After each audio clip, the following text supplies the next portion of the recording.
Two coaches, Michael and Boomer and I yesterday. You know what, guys? I'm as anxious to see what my team is going to do as you are. Right now, they really don't know. Well, the best thing that we've seen so far is the enthusiasm. Everybody from the fans and the players and the coaches and all the people involved in the new league really believe that this is going to become something very big. Orlando will receive. Kelly Garcia has got it teed up. Deep. J.J. Flanagan and Carl Painter. And Painter will touch it first at the Citrus Bowl from the 7. And out to the 25-yard line. And that is where the Thunder offense will go to work. Led by number 12, Kerwin Bell. As I said, the SEC's passing leader, career mark at the University of Florida. And he comes out to the huddle. There's Kerwin. Over 7,500 yards and 56 touchdowns for the Gators. And you'll see now his offense. This will probably be one of the only huddles that they go into all game long. They're going to go right into their 2-minute hurry-up offense. Mitchell and Jones in the backfield. Lassane, Simpson, and B.K. Williams, the wideouts. Behind Durden, Guerrero, Lasso, Aronson, and Withicum, the big guy on the right side. First down. Bell with time. Got it out to Mitchell. First down and a lot more. And the Thunder may have points on play number 1. 75 yards. Touchdown.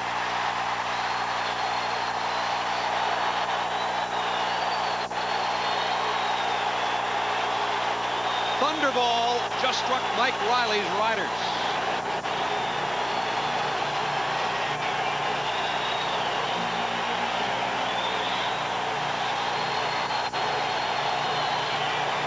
Eric Mitchell takes it the distance off the arm of Kerwin Bell. It is 6-0 Orlando. One of the things that San Antonio likes to do on defense is play man coverage and blitz. And right out of the chute, Kerwin Bell takes advantage of it and hits Eric Mitchell. Man-to-man coverage against an underneath linebacker. Can't stay with that kind of speed. Charlie Ballman in for the point after. The start has been perfect for the Thunder. We are all of 34 seconds into the football game. Eric Mitchell, the touchdown at 7-0 Orlando. And here's another look. As you can see, as Kerwin drops back, all he sees is Eric Mitchell coming underneath. Linebacker running with him man-to-man. That linebacker does not have the speed to stay with Mitchell.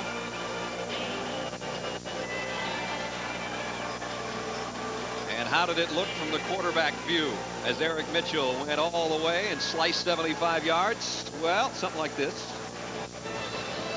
7-0 Orlando. Touchdown. Orlando leads. And Bauman to kick away. Undra Johnson, Bill Hess, and Broderick Graves deep. And it'll be Hess from the 7. Bill Hess puts it out to the 26-yard line. Let's go down to Michael Barkan with the man that scored the first 7 for the Thunder. Michael? Play was Dallas 101, Brad, and Eric, you were not the primary receiver. What happened on that one? Well, whenever the secondary has the other receivers covered one-on-one, then I'm basically the open guy coming out of the backfield. Is this Thunderball? Thunderball. Then you hear all the lightning coming and everything, so we're the Thunder. We're just out to have fun. It's a job. And when you have an occupation like this, you can do nothing but go out and enjoy yourself. All right, Eric, thanks a lot. He says he doesn't want to do this all game. He's going to get too tired. Back upstairs. Well, the first play for San Antonio won't have the same kind of fireworks. Undra Johnson maybe lost a half yard. And there's the quarterback for the Riders, Jason Garrett, out of Princeton. And Garrett joined by Undra Johnson in the backfield. And we'll set the rest of the San Antonio lineup in a moment. The no-huddle look for San Antonio on second down along 10.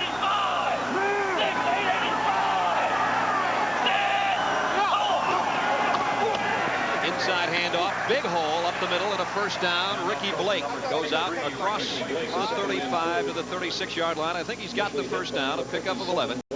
Again, Jason Garrett at the controls. His brother John will be one of his wide receivers. And there's Jason from Princeton, school record there for 4,200 yards in the air.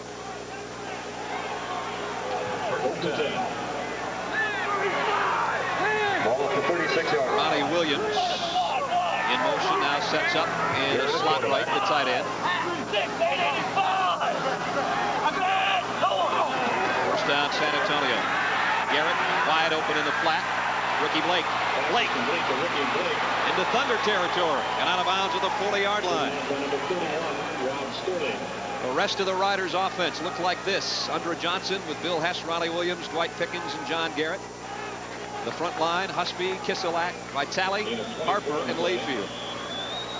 And the Riders, with the no huddle offense, have moved it crisply to the 40-yard line of Orlando. Garrett's doing a nice job right here, Brad, settling his team down. Kind of a little bit of shock right now to see that first touchdown happen. The Riders offense hasn't been in awe, that's for sure. First down.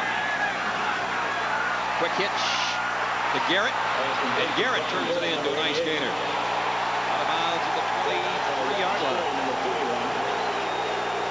Rob Sterling knocked him out of bounds, number 31, the strong safety. Looks like there was a flag on that play. Looks like a late hit by Sterling. John Garrett just running a quick stop pattern, taking advantage of the cushion given to him by Sterling. Makes a nice move there. And the hit that took him into the boards on the far side. Probably first and 25 there. John Garrett was with me in Cincinnati, and he was one of those fringe players that could have made the squad. But he got caught in the numbers, as a lot of these players have. Here's another look from the reverse angle of the hit by Rob Sterling. Now the hit wasn't as much as the fact he carried him so far out of bounds and out of the sideline. Personal ball, 61 offense. Personal ball, 31 defense. What we didn't know is that John Layfield, the right tackle, was going to be flagged as well, so we have offsetting penalties. Mike Riley wants an explanation. Layfield, 6'5", 253 out of Abilene Christian. I think Riley has to be real pleased with his offense right now. Matthews expected fireworks from his offense, and Riley had some questions about whether or not his team was going to be able to sustain the defensive pressure from the Orlando Thunder. And they've done that very well so far. Jason Garrett is a smart quarterback. One of the things that Riley had said about Jason was that he picked up the offense immediately. Defensively for the Thunder, there's the up front three, Bryant, Jackson, and Pressberry. Pressberry maybe the best pass rusher. Walker, Devine, Davis, and Williams, the four-man linebacking core. In the secondary with Tucker and Flanoid on the corners, Sterling and Billy Owens are the safeties. Jason Garrett, who started hot. We've got everything straightened out. First down at the 40-yard line. The play negated with the offsetting penalties. Johnson and Blake in an I backfield. Blitz, and with a big hole, Andrew Johnson. Get off. Close to the 30 for Andrew, pickup of 9. Orlando is really jamming that line of scrimmage with 7 guys, and if they don't hit their gaps properly and get the proper angles on the blocking, you're going to have holes like that. With backs like Andrew Johnson, he's going to make some yards. Andrew Johnson, who was a draft choice of the Atlanta Falcons a couple of years ago, they thought highly of him. He made it down to the final cut. Second down and 1. Garrett to throw, and got it. Complete to Dwight Pickens. San Antonio's moved it from its own 26 down to the 23 of Orlando. And who said the defense was ahead of the offense so far, Boomer? Not in this game, I'll tell you. Garrett looks real solid in the pocket, going tight spirals. His receivers are catching the ball, coming back to the ball. Pickens was the Riders' first draft choice from the wide receiver core. He's to the bottom of your screen.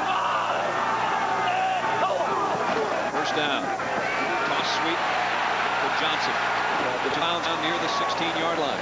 Ricky Blake made a nice block in the backfield. 300 Johnson to get around from the tackle. Andrew Johnson, we'll see a lot of him. We'll see a lot of Ricky Blake, and Broderick Graves is another guy that can bring some muscle into the Riders' backfield. All at the 16-yard San line. Antonio again without the huddle. Second down at 3. Garrett with time. In and out of the hands of Andrew Johnson. Devine there for the linebacker corner cover. You know, Brett, a lot of people wonder why teams run the no-huddle offense. A lot of people think it's gimmickry, and they try to speed the game up. But really, the The reason to run that is to make the defensive linemen and the linebackers tired. You can see a lot of the defensive linemen now with their hands on their hips, and they're bending over and they're breathing, and it slows down the pass rush as the game wears on. First third down conversion of the ball game. Third down at 2, San Antonio.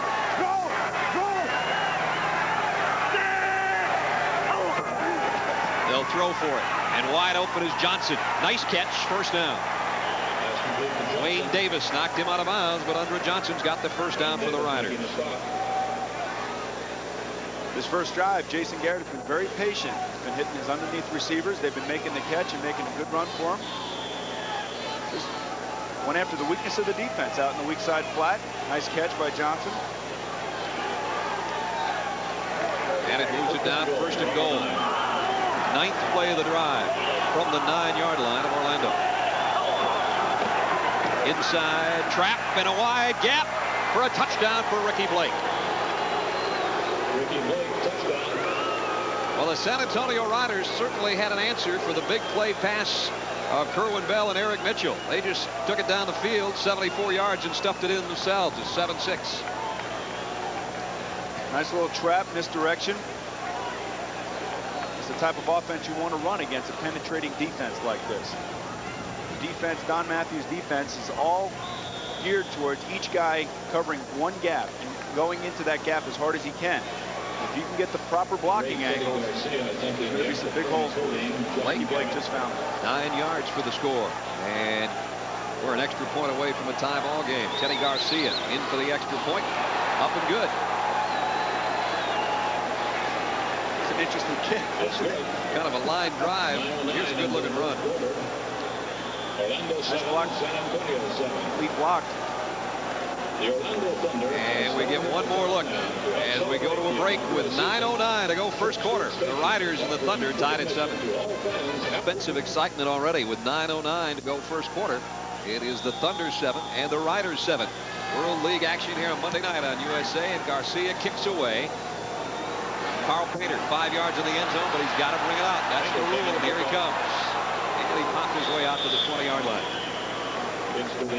Roderick Manning in on the stop on the special team. So Kerwin Bell should be well rested, Boomer. Well rested. It's like deja vu for him now. He's got to start all over again. While San Antonio tied it up with a good-looking drive of their own. They did take 9 plays, though, to go their 74 yards, 5:17 the elapsed time, and we're even at 7. The San Antonio offense really came back and answered. And it's something that Mike Riley was really worried about coming into this game. The look that Kerwin Bell has as he takes a look at the Rider defense. Statue of Liberty. And it's Mitchell again. And Room again. Lost the handle, but he got up to the 31, and I think he has the first down.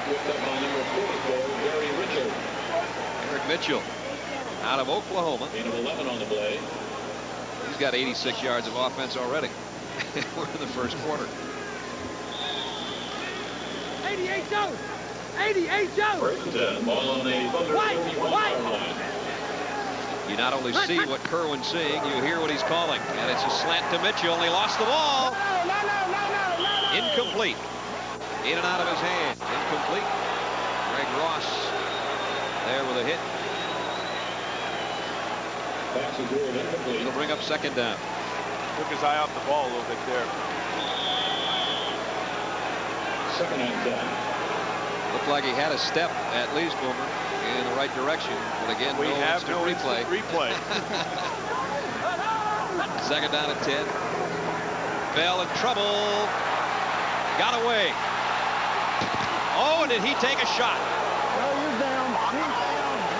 We're about ready to find out how our helmet camera did, because it got dislodged from Kerwin Bell's head.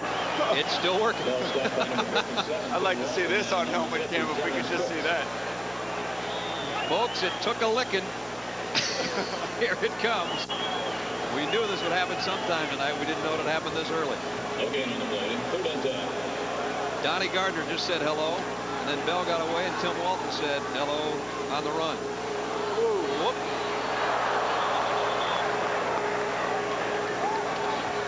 Pass incomplete. Incomplete pass intended for Mitchell. And Kerwin's going to come out, and he can straighten that helmet out a little bit. That's a look only you've seen of everybody here with our crew, Boomer. He took a vicious shot. You know, one thing that helmet cam does not have, it does not have sound attached to it. You can't hear the grunting and the groaning that's going on. Really, the laughing of people coming at you really is what you're listening to. So, Ray Criswell set to punt. Spent time with the Tampa Bay Buccaneers. Now back here in Florida on the professional level with the World League. Nice kick. Dwight Pickens is going to let it bounce, and maybe he shouldn't have. This is going to look good on Criswell's stats. All the way to the 13-yard line. 57-yard punt. The reason they had to punt, the quarterback took this hit. 7:10 to go first quarter. We're tied at 7. 56-yard punt.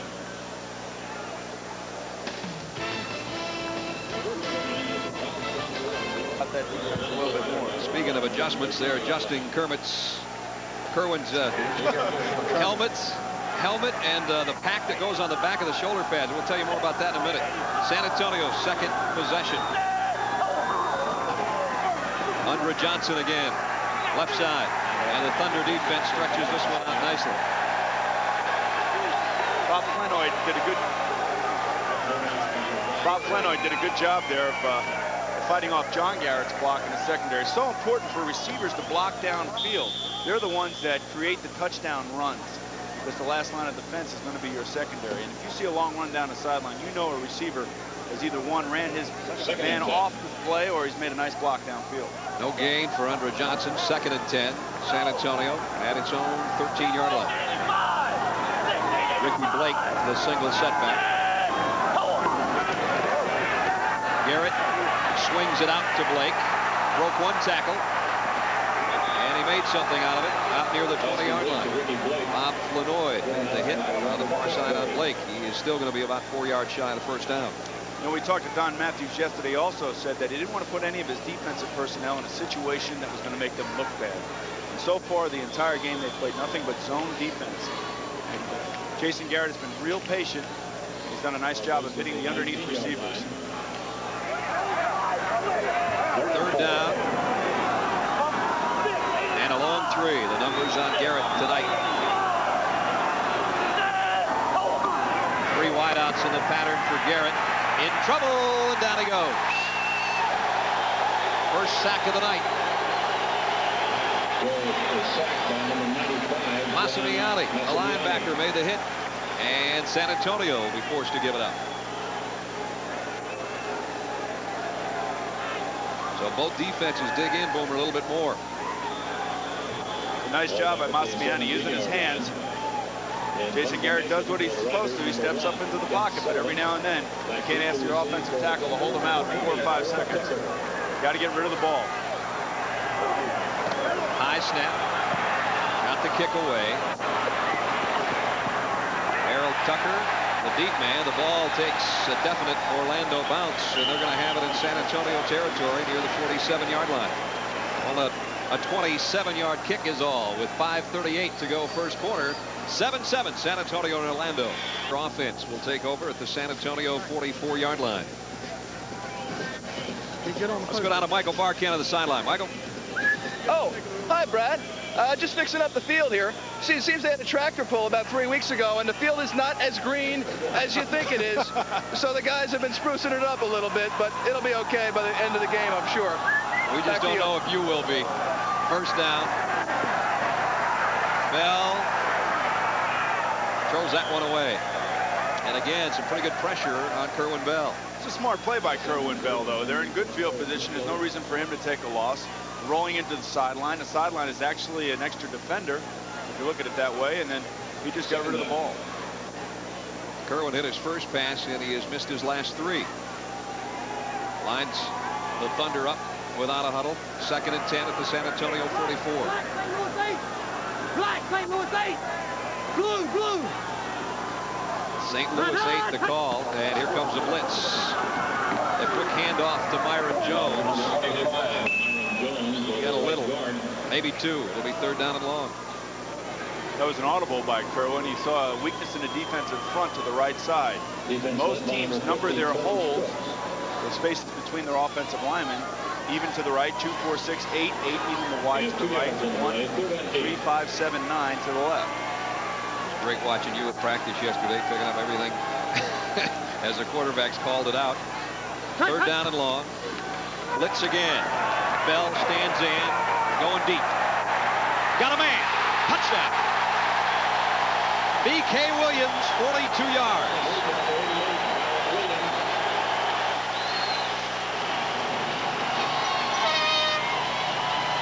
I'm not going to second guess Kerwin on that one, but I believe he was throwing that one to Simpson, and BK came out of nowhere to come and get it. It looked like a thunder gift.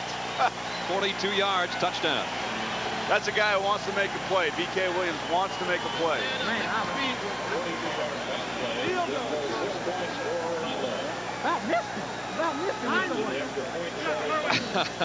Told Coach Matthews, I missed him, Coach. Hey, he still gets the high five at 6. That's right. Charlie Bauman in for the point after. Orlando back in front by a touchdown again.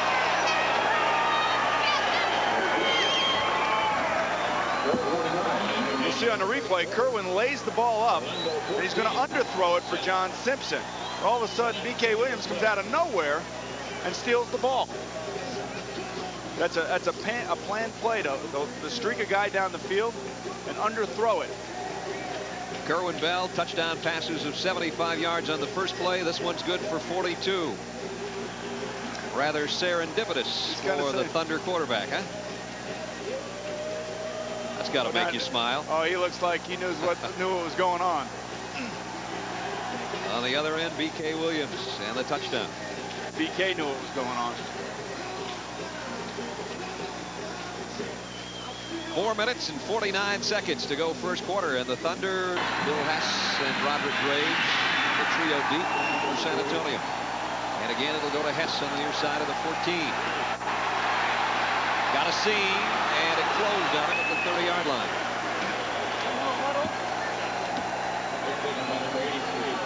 Well, this is our first Monday night World League matchup on USA next Saturday. Garrett rolls and throws to his tight end, incomplete. Wide out group. 2nd and 10. San Antonio at its own 32-yard line. The blitz coming. Down goes Garrett. Wayne Dixon just leveled it. On the right of your screen, talking down to Mike Riley. Matthews, nice pass. And they're going to say yards. He got more out of this one. And still it won't take the right bounce for him. Bell off play action on first down. Incomplete. 38-yard line. That's Mitchell in motion. Bell try to get it out to Mitchell. Thunder will have to earn this one. 3rd down and 10. Fires it out. John Simpson yards on his first punt of the night. And he got all of this one too. Great kick. Pickens from the 10. Dwight Pickens got a dozen on the return up to the 22-yard line. That's where Kerwin Bell gets a look on the sideline. He's completed a couple of passes, both for touchdowns. 117 yards in the air for Kerwin. Franklin and Simpson's going to be the play. On the run. The Riders have it back at their own 22-yard line. Hey, Kenny. The give to Andrew Johnson. Here it is. That's a nice close look. Look out, Kerwin. I don't know if I like that. 2nd down and 2. Make it a long one. Garrett in trouble again, and down he goes again. Charlie Jackson had some trouble. Hess, Pickens, and Garrett, the 3 wideouts, and Williams, the slot man to the top of your screen, the tight end. On 3rd down and long. And there's the screen to Johnson, but 10 people. But a nice high kick from Sullivan. Tucker takes it at the 40. They've had good field position all night long. They took advantage of it last time when they started at the 44, and the Thunder surge. Dual setbacks for Bell and a draw play to Painter. Broke a tackle. Carl Painter was fortunate to get it. We've played 1 quarter at the Florida City. K. Williams. Check. Hey, let's go. Leo 112, 9. Okay. On 2. On white. Ready? Liz Leo 112. On 2, no, White. How many times that happened to me? Every now and then you change your mind in mid-sentence. Painter comes back to join Myron Jones in an I backfield. Play fake. And Bell airing it out long. Williams out there. Touchdown.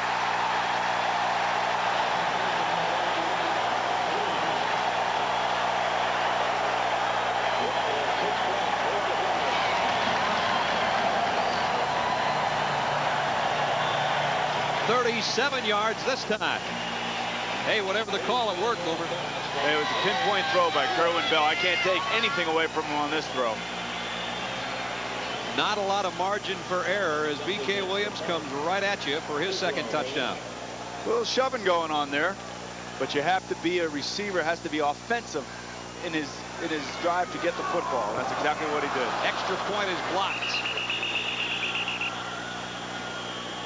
And so the Thunder gets the touchdown, but not the extra point. B.K. Williams scores now of 42 yards and 37 yards just a moment ago. And Don Matthews' offense is definitely working. Good presence in the pocket by Kerwin. Sean Dykes gets a little bit out of position there. BK has good concentration on that football. There's BK with a separation after, as you said, might have gotten away with just a little push with the left hand. Hey, that's okay. That's all part of football. Nice throw by Kerwin. Again, a nice tight spiral.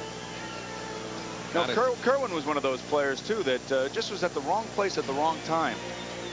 He was in Miami, he had stops in Miami, Tampa Bay, and he's also had stops in Atlanta. Kerwin said after being drafted by the Dolphins, hey, they had Dan Marino, and then they had the old guy when he's talking about Don Strock, and he didn't feel he had a chance at Atlanta. He was there for a while and finally with Tampa Bay and spent last year as a member of the coaching staff with Steve Spurrier at Florida. He says that maybe helped him more than playing football. I think sometimes when you... 6 wide receivers should run the pattern the very same way as your top flight #1 receiver does.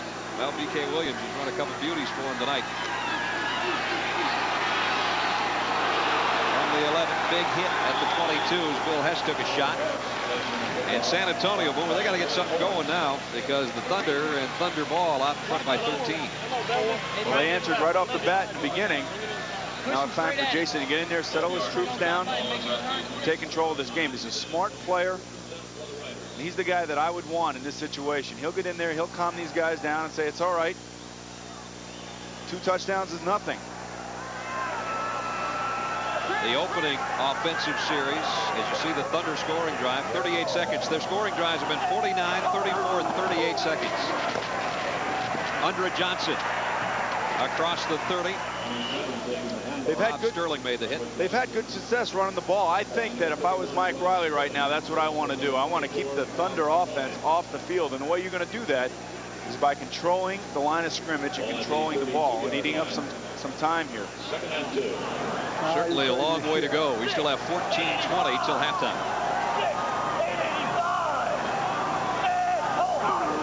Second and short. Blake with a first down and a nice stiff arm at the end of a run that takes him out to the 43-yard line. Pickup of 11 and a first down, San Antonio. Bob Flanoy made the tackle. 7:23. 7:23 here. Billy. And Tommy Lee, the offensive coordinator for San Antonio, with the call. First down. He said 7:23, so I expect some sort of pass, play action pass here. Well, I guess I'm not right. Give it off across the 45 to the 46. To Andre Johnson behind the block of Ricky Blake. Curtis Williams in on the stop. Andre Johnson's been the workhorse so far for the San Antonio offense, and that's what we expected to see. We talked about at the beginning of the game how they're going to have to try to control the game with their running backs.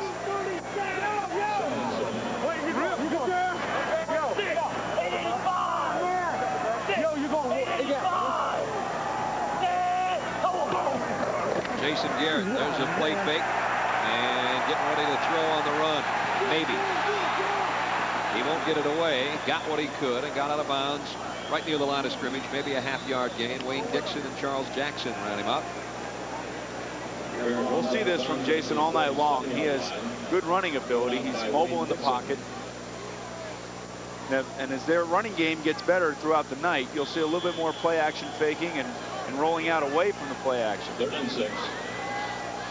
Jason, along with brother John Garrett, number 88, right there in the corner of your screen. 3rd down and 6. And he throws it out to his brother. And across the 50. Going to be short by about a yard of the first down, though. Billy Owens made the hit, number 42. And now it's going to be interesting to see what San Antonio does here, Boomer, with the ball in Orlando territory. They're going to kick it. It's still early. They're going to try to put Orlando back in poor field position, something that they haven't really dealt with all night long yet. All of the 49-yard line. We're down in the long one.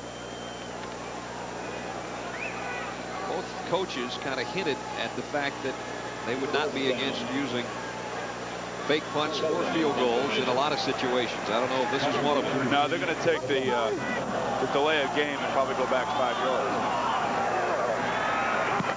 Sullivan will boot it. Tucker calls fair catch. Going to take a rider's bounce inside the Orlando 15 and down dead at about the 12. 37-yard kick. 11:47 to go in the half. 20-7 Orlando. Painter hits it out near the 19-yard line. Yeah. Have we gone with any Chinas yet? Not yet. Okay. What else you thinking? Yeah, we just haven't had personnel. We haven't had any. We've been 3 and out. Right. What else you thinking? Well, we got to go China. We got Jay says 80 to 81. But he says okay, 3 safeties helping over here. 2nd down and 4. So he feels good about that. Bell had it swatted down at the line of scrimmage. Over here, you got BK 3rd down now. Back it up. on top. On normal distance. You got BK 1-on-1 on 46. Don Matthews talking about BK Williams, who's got 2 touchdown catches safety's already. staying over here, and they just playing man over there. Now he's going free. 4 wide out group. 3rd down and 4. Painter in motion. Bell. The Painter across the middle. Short of the first down, though. He got it out near the 22. Had to get to the 23. Greg Gilbert with a nice shot on him. Well, that was some hit by Greg Gilbert. He told us yesterday he was ready to play in this game. He was really looking forward to it. Leading tackler is a junior at the University of Alabama. And that's an inside linebacker that's playing his zone right there. It took about a 5 or 7 yard drop. Kerwin tried to hit him underneath. Greg closed on the ball real quickly. That's a heck of a tackle right there, too. So nice job by the San Antonio defense. Criswell the punt. This one should be returnable for Pickens from the 43. And Pickens to the 45 of Orlando. So San Antonio's going to have nice field position this time with 10 minutes, 9 seconds to go first half from the Florida Citrus Bowl, Orlando.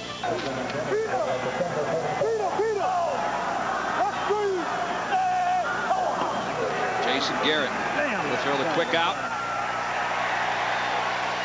Nice job defensively by Errol Tucker after Dwight Pickens hauled it in for a short gain. Dwight Pickens brought down by number 20, Errol Tucker.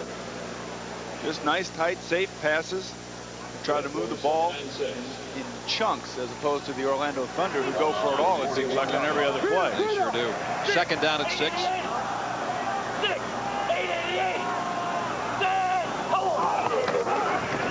They back off the blitz, and still they get to make it Ricky Blake in a hurry. This is wrapping up week 1 of the World League, and here's what week 1 had already. London a winner. First World League points was on a safety. Montreal over Birmingham. Great crowd. 53,000 plus, but they saw the fire come up short, and Barcelona almost shut out the New York, New Jersey Knights until the waning second. 3rd and 7, low snap. And hit Ricky Blake in a bad spot. Right in the hand. San Antonio will have to give it up. Well, they didn't do much with that drive, Boomer. Well, they didn't, especially on 3rd down there. Orlando brought 7 guys. They brought the 3 down linemen and all 4 linebackers. Jason felt a little bit of the pressure. They needed a play there. They needed to make a play. We have not had a turnover so far in the ball game with 8:50 to go. The clock running first half. 20-7 Orlando. And they're about ready to get it back. Sullivan is in to punt away. Lazy spiral to the near side. Tucker calls fair catch, and this one is going to be a big play for the special teams for San Antonio unless it made the end zone. It did. They should have had that one at about the 4, and they let it slip away. The Thunder from the 20 when we come back. They lead 27. In Orlando, what happened at the 20? They thought differently, and now the Thunder from their own end zone for Bell. Oh, and it lays it out. Oh boy, that would have been another big play. Carl Painter just got turned around and couldn't bring it down. Kerwin throws that ball over his inside shoulder. It's a 98-yard touchdown. And then we'd be close to setting another record. As the World League saw John Horton haul in a 96-yard touchdown pass from Stan Gelbaugh in the Frankfurt-London game. Check. 2nd and 10. SL, HR, SL, HR, F motion, F move. He's going to sprint to the left. SL means sprint left. Painter, the motion man, that way. There's the motion to the left. There's Painter to the left. First down, out of bounds at the 15-yard line. Tim Walton knocked him out, but that time Carl Painter held on. This is where Kerwin's coaching career last year helps him out a little bit. He sees the weakness of the defense. Don Matthews has given him the entire playbook, so he goes into his Rolodex, so to speak, and he tries to find the play to fit the defense, and he took advantage of it there. What he's looking at on first down. Bell with time, going deep. Intended for Painter again. Gary Richard was back there covering from the corner. I'll tell you, if I'm Mike Riley right now, I'm looking at my safeties and thinking about what's going on back in the secondary. That's twice that Painter has gotten open. Again, the no-huddle offense is really wearing down the pass rush of the San Antonio Riders. It's also confusing the secondary as to where they're playing.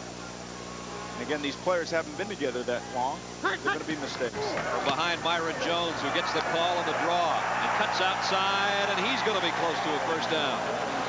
And he just got it by about a foot at the 26-yard line. Gary Richard knocked him out. Nice run by Myron Jones out of Fresno State. Myron showed some speed getting around the corner there. One thing Don did say he drafted for, he drafted for speed. And we're seeing that tonight. Jones is supposed to be a 4.33 guy. I say supposed to be because sometimes I wonder about those 40 times, but he looked pretty quick there. Bell on first down. In and out of the hands of John Simpson.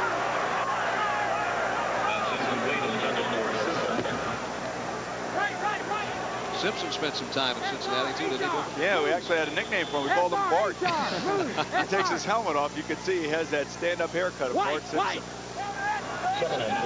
Well, the dude didn't hold on to that one. 2nd and 10. Painter in motion. Bell on the run. In and out of the hands of Byron Williams. So Williams looking for a flag, didn't get it. Johnny Gardner about set as we'll get another look to put a little heat on Kerwin Bell. Makes it 3rd and 10. This is a quarterback's worst nightmare. Look at that. What a great look. Usually what happens after they hit you, they come back and they give you a little bit of advice. I'll get you next time. Bell is 6 out of 16. He's got a 3rd and 10 here. Thought about a Statue of Liberty, I think. And then went deep and got it to Simpson. Nice throw by Kerwin Bell. Good poise in the pocket here. Apparently designed play. They gave it the look of the Statue of Liberty and then got it to Simpson. 19 yards and a first down. See, on long plays like this, especially where Kerwin has plenty of time, the defense really becomes fatigued. Here's the quick give again to Jones. Big hole. And he's got about 16 more inside the Rider 40-yard line. Mixing up plays real nice now, Brad. They're rolling out a few times, dropping back. Mike Riley wants a timeout. Mike Riley says, hey guys, let's regroup before it's 27-7. Defense led by number 32, Sean Maybe get a Dykes. look at Bart Simpson. I thought the helmet was coming off. I told him to take it off. There he is. There he is. Here on the Thunder action on 5 minutes, 40 seconds to go in the half. The Orlando Thunder driving again and leading by 13. 5 or 50 passes. We might end up with that many. First down for Bell. Sets and goes deep. Painter's open. And he couldn't hold on.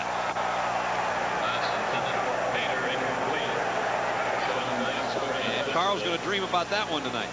Nice throw by Kerwin's right there. He's got to make that catch. It's a little out and up pattern. He starts out right up the sideline. Nobody's there. Again, it was a little bit of confusion in the secondary. San Antonio is going to keep getting burned until they get that figured out back there. Working on Dykes, the cornerback over there. Michael Barkan on the sideline with a special guest. Michael. Hi, Brad. I'm with Chief Operating Officer of the World League, Joe Bailey. And after the games you had this weekend, what do you think of this one, Joe? I'm 20-7. It's first half. They're airing it out. Well, this is the type of football that we said we were promised to the American fans and also the Europeans. It's fast-paced, lots of action, and we think it's a winner. You spoke about American fans. What about your plans to internationalize the league more and beyond what you have now? Well, certainly we'll wait and see what we do this year, but based on the results in Barcelona and Frankfurt, which were sensational, we plan on expansion very quickly. All right, good luck. Thanks a lot. Back upstairs. On third down 11, and this time Eric Mitchell can't hold on. And statistically, as far as percentage of completions for Kerwin Bell tonight, it may not look too good, Boomer, but I tell you what, he's laying it out there and the guys aren't holding on. He's on the money. And I'll tell you what, it's a quarterback's nightmare when a receiver drops a pass like that. I can't believe he's showing great restraint. Because my receivers know I'd be screaming at him right now. But no, that's a part of the game. They got to work together as well. And they will, and they've showed some explosiveness. Friswell now will look to try to down one inside the 10. Hangs it to the far side. And taken at the 8-yard line and back to about the 11 is where San Antonio will go to work. Brad Nessler and Boomer Esiason here in the booth at the Florida Citrus Bowl. We've had some fun already, haven't we? And the Riders work inside their own 12. Andre Johnson out as we take Warren Moon and Dan Marino and Boomer Esiason off the field and put them in the booth here on USA. And we've had a fun time of it so far. 20-7 here, Orlando. Third down and 3 here. They give the look of a running play, but Matthews will throw it and zips it out to Pickens. Draft choice last year, the 49ers. How do you make that club at wide receiver? Toss sweep. Johnson with some folks in front of him. For the blitz, Garrett got around the first man. Flags are down. And he waits too long and still broke it. Tonight, as we expected, this will be a pass. And Williams, the tight end, a little quick opener, and Andre Johnson off to the races down. And 90. Well, you talk about a 15 with 1:21 to go in the half. Garrett gets away from the pressure and throws a nice strike on the run. Garrett again to 50 degrees when we kicked off here in Orlando tonight. Garrett on the roll. As he just overshot Billy Hess, his H-back. Flags are down, and the kick is no the field goal this time from 33 yards out. And he still can't find it. On the 12-yard line, it goes down. And Donnie, Brad Boomer, we'll hear from those two guys too, whoever they are. Draw play. The locker room from the fans here at the Florida Citrus Bowl. And the San Antonio Riders, time for them to regroup at intermission to try to get back in the football game. Both of these coaches found out a little bit about their offense and their defense in this first half. Don Matthews happy with his offense without a doubt. And though one of the pass plays may have been a bit of a gift as Kerwin Bell actually hit a guy he wasn't throwing to, they'll take him however they can get him. 20-7 Orlando. And Michael Barkan down on the field with Mike Riley, whose team is trailing. Michael? Coach, defense. In the break.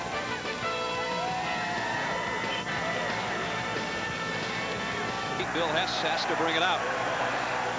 And has some room across the 20 and got a nice return out to the 27-yard line. Bill Hess has had a busy night tonight, huh, Brad? Sure has. And again, one of the... There's a good view from the airship Shamu, SeaWorld's Goodwill Ambassador. We're getting our skyline shots this evening from airship Shamu. Pilots tonight, Anthony Stevenson of Australia and Hunter Harris of Maryland. Oh, we got 2 Maryland guys here? Can you believe it? There's a good look. Now we got 3 Maryland guys. Count Chuck Gardner, our statistician. San Antonio will fling it out to Pickens, who picks his way about to the 22-yard line. I don't know if I'm a receiver. I get that play called my way, where you're coming back into the middle where all those linebackers and defensive linemen are. You talk about traffic, huh? I don't know if I want my number called on that play. He got about 4 out of it. 2nd down and 6.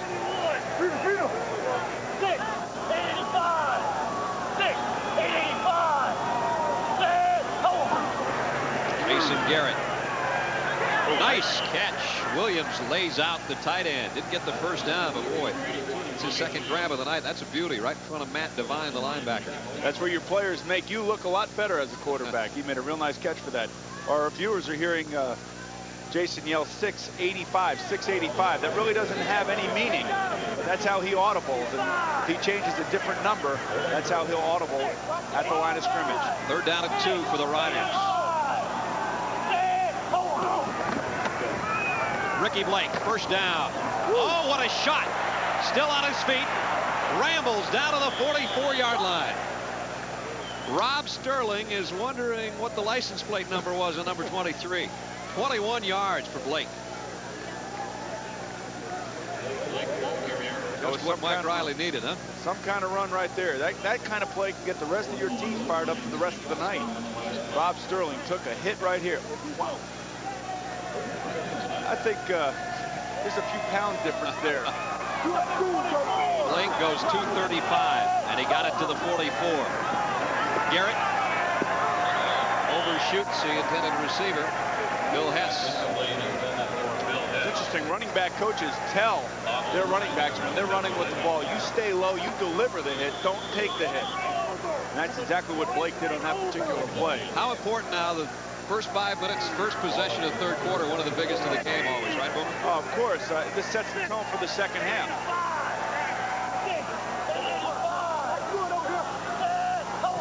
On 2nd and 10.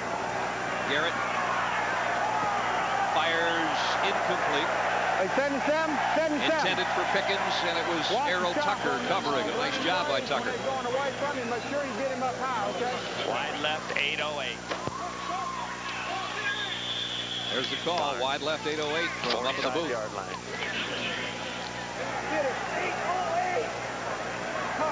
And it's 3rd and 10. Wide left is your formation. Send your tight end to the left side.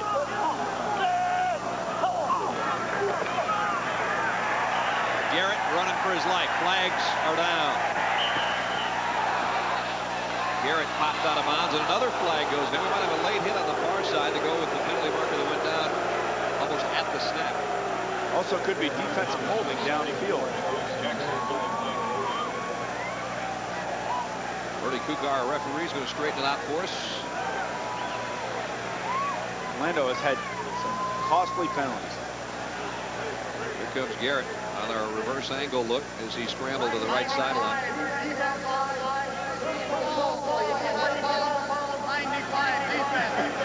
Willie Walker just set a World League record with 2 penalties on the same play. Willie Walker has had some costly penalties tonight. He was also, I believe he was also offsides on the missed field goal. I think he was offside twice tonight. That might have been his 3rd offside to go with the personal foul hit. Well, he's also had some nice plays, too. Let's not get it wrong here. I mean, he's had a sack, I believe, tonight. He's had a few tackles. He's an aggressive player, and he's trying to make some plays. And I think defensive coaches like to see that in their defensive players. It gives San Antonio the 1st down.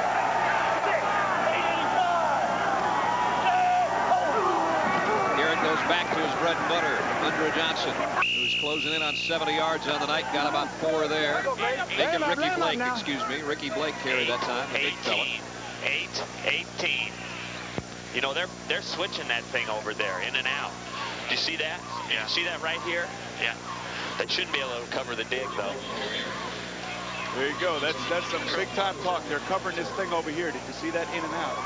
That is some really, really technical stuff going on the sideline there.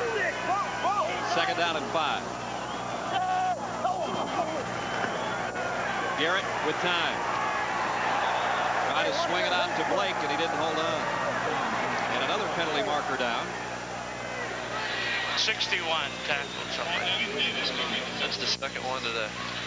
Is that Layfield? All right, let's go with the 580. Tell him take the fade. Coach, tell him. What is it? 580 and tell him take the fade. The outside. 580 and take it. Yeah, 580 and take the fade. Tell Dwight. You may have heard one of the coaches say 61 tackled somebody. Is that his second one? It's John Layfield, the right tackle, who picks up the holding call. He and Willie Walker are going after each other left and right on every play, and they're taking turns with the penalties.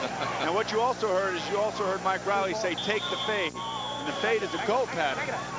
Now this is where I disagree with the helmet phones, because you're telling your quarterback, I don't care what else goes on the field, I want you to throw the ball downfield. And he's probably going to take the fade down here at the bottom. And that's John Garrett, his brother, number 88. He rolls right. He's going to bring it back. He's got a lot of room in front of him and does throw to his brother. Knocked out at the 24-yard line, about 2 yards short of the first down. 3rd down. Okay. No. Again, Tommy Lee, the offensive coordinator. Let's go with 34. 34. With 1. Well, hurry. Hurry. 721. 721. You better hurry. 35-second clock's down near 10 right now. 685. They just got the play off. And a first down inside the 20 at the 19 to Bill Hess. Jason did a real nice job on the play before this, hitting his brother, John Garrett. Think they talked about that in their bedroom when they were growing up, or what? These two players know each other. Hess out of Westchester is the guy that makes the catch for the first down right here.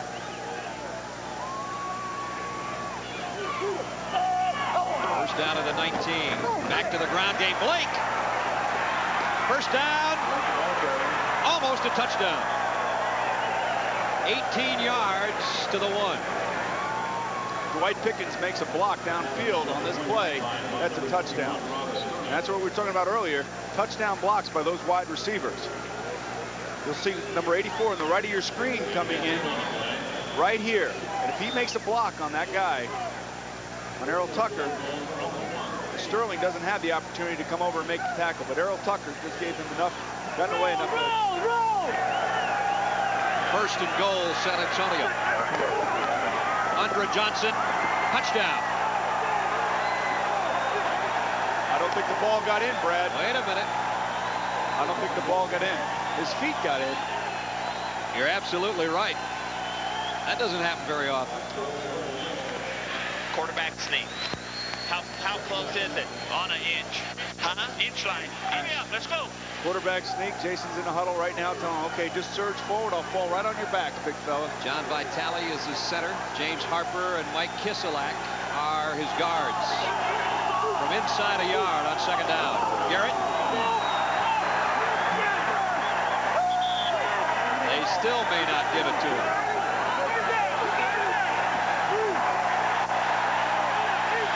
Okay, let's come off the ball now. Let's go ISO pass, Tommy. All right, 42 ISO. 42 ISO pass.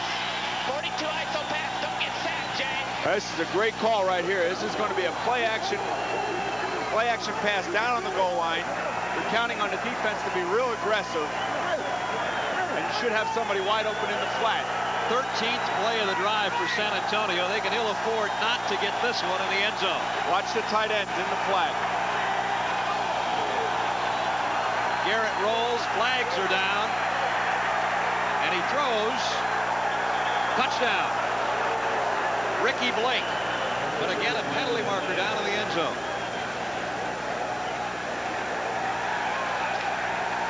This one's going against the Thunder. Touchdown, San Antonio.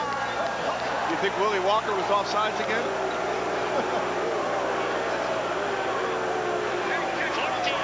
Garrett bought himself a lot of time before he threw that one, Boomer. Showed a lot of poise on this whole drive.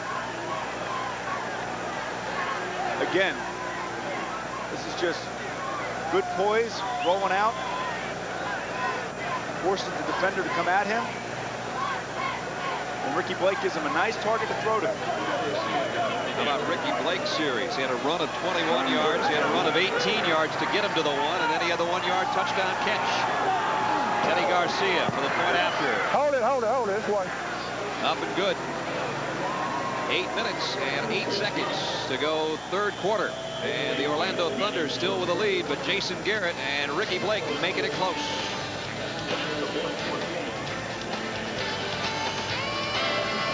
Defense to slow down the Thunder offense. Little indecision back there, taken by Painter at the 10. Little reverse his field. If he gets a block, he might have some room. He got leveled at the 23-yard line. We've seen good special teams play as well, especially on the kickoffs. We haven't seen any long runs, but we've seen some fine hitting. And Orlando with a 6-point lead has it when we come back to Orlando. Offensive tackle with the Eagles. What do you think of this stuff right now? Looks fun to me. No way. Can't wait till September come around. What do you think about the quality of play in this World League? I think it'll help out. Some of the guys probably make the NFL team next year. Darryl, what do you think? Some of these guys I know got caught in the numbers game, and they didn't make the pro rosters. What do you think? Well, I know, for example, a couple of guys on the Orlando team that played for Minnesota, like J.J. Flanagan, he got caught up in the numbers game. So a lot of guys out there are able to play NFL football, but they just get caught up in the numbers game. So for right now, this is great. It gives guys something to do leading up to the NFL. It's a summer league, so they can always jump to the NFL after it's over. All right, see you in September. Back upstairs. All right, guys. A couple pretty good players out in the stands tonight. Incomplete on second down. I think Mike should ask Jerome how come he's on the 11-yard line and not the 50. You got the good seats, right? That's right. Daryl Fullington, who starts in the Minnesota Vikings secondary with Joey Browner, the guy they call Batman up in Minnesota. He's always got the bat painted on his socks during training camp. Both out of the University of Miami. Having some fun tonight. The Thunder with Byron Jones, first down out to the 39-yard line. First two plays from the Thunder were flood patterns where they sent 3 receivers all to one side. Right. Kerwin Bell trying to set the left side Lee of at his 112. Lee at 112. He's staring right at Mitchell. Lee at 112, 3. Who now is going to check back into the backfield. Red. Play fake. And the out ball complete. And it's Byron Williams again. Looks like we might have a holding penalty, Brad. Pickup of 11, but they might bring it back.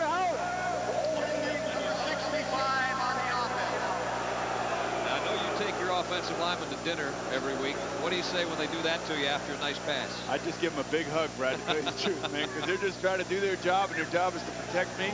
And that's probably the hardest job in football. And I hope they're all listening tonight. Doug Aronson is a guy with a holding call, a right guard. The strength on the Cincinnati Bengals has been our offensive line. It's like old home week with you out here the other day. A lot of former Bengals on these rosters. Bell. Oh! Ball is intercepted. Cheatham down the near sideline.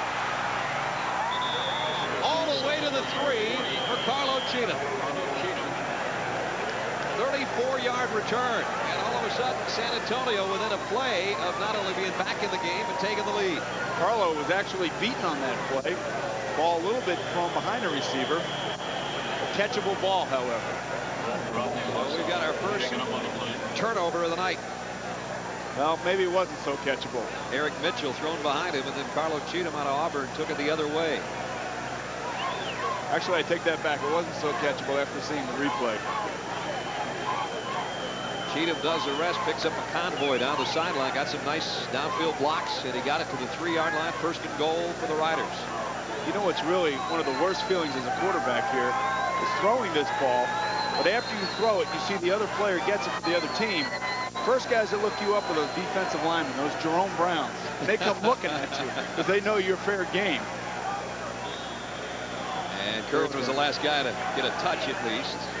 Cheatham, who picked off the pass and took it down the sideline to the 3-yard line. That was a good look, Carlo. And now the Riders, who were just down here a couple of minutes ago to get a touchdown, have it first and goal at the Thunder 3. Braves in motion. Toss sweep. Andre Johnson. Touchdown, San Antonio.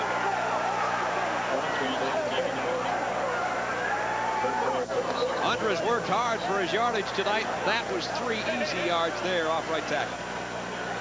Right side of that line collapsed the entire left side of the defensive line. James Harper and John Layfield completely collapsed that side of the line. And really what happened there is the defensive line had a game going on where they were slanting in towards the ball. Gave the offensive lineman an opportunity to gain angles. An offensive lineman has angles. He just takes the guy where he wants to go. And it's up to the running back. Got a nice lead block from his fullback, Ricky Blake, too, to help spring him for the touchdown. And Garcia to try to put San Antonio in front. It wasn't long ago. The Riders were on the short end by 13. They've got their first lead now, 21-20, San Antonio. We'll be back. And of course, should we somehow go to overtime, there's different rules there, too. Good pass out. I gotta tell you, Kerwin Bell just got absolutely leveled. Now this is a play that none of the fans ever see. And hopefully our helmet cam will have this. 80 smash. YC. YC. 80 smash. YC. Here it comes. This is coming right in your face. Boom. Oh, even knocked the camera out. Imagine what his brain felt like. The camera's taking some shots and it's doing its job. On first down from the 42. And there the ball is loose. And the Thunder will cover it. David Bailey made the hit, and Kerwin Bell coughed it up. You heard Kerwin say 80 smash, and what smash in football terms mean is delay. There's 2 outside receivers running short delay patterns. And the proper zone defense was picked by the San Antonio Riders to force him to get out of there, and of course the pressure. Into the Orlando quarterback. Call an incomplete pass, so on second down, it's Myron Jones off the left side, and he got almost 8 to midfield. Tim Walton did on the tackle. Again, you're looking inside Kerwin Bell's helmet, the quarterback of the Orlando Thunder. Dodger 3. Dodger 3. Dodger 3. That's not a partial score in Major League Baseball, by the way. One of the great things about football is a lot of word association that goes along with play calling. Nice stop by Roderick Manning on Myron Jones, who maybe got half of what he needed on third down and 2. And now the Thunder fans starting to make some noise, but it's going to be a punting situation as Tom Matthews says, let's kick it away. 4:19 and the clock running, third quarter, 21-20. The Riders of San Antonio leading the Orlando Thunder. As we again look down from Airship Shamu. You're looking at the Florida Citrus Bowl here in Orlando, the home of the Orlando Thunder. Criswell to kick, White Pickens back. Donna's just playing a game of field position. That one will go in the end zone. And it'll be San Antonio's Riders offensively from their own 20-yard line, leading by a point when we come back. Their own 20-yard line.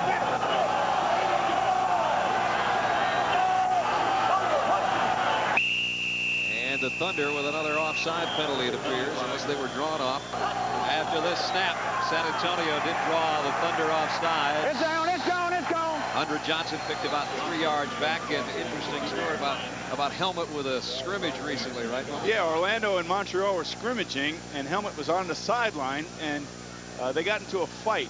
Orlando and Montreal did, a big fight. And all the guys were looking for Helmet for help. And all of a sudden, Helmet came charging onto the field, figuring that he's going to be a kickboxer. The first thing he did was take off his helmet.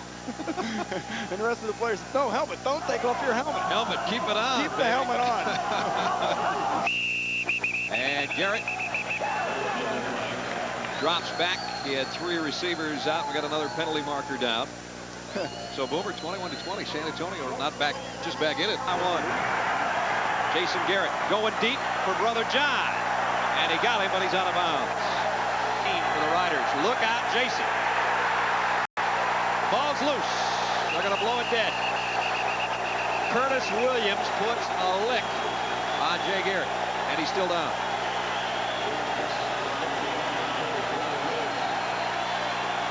Fifth sack on Garrett, and this one hurt him.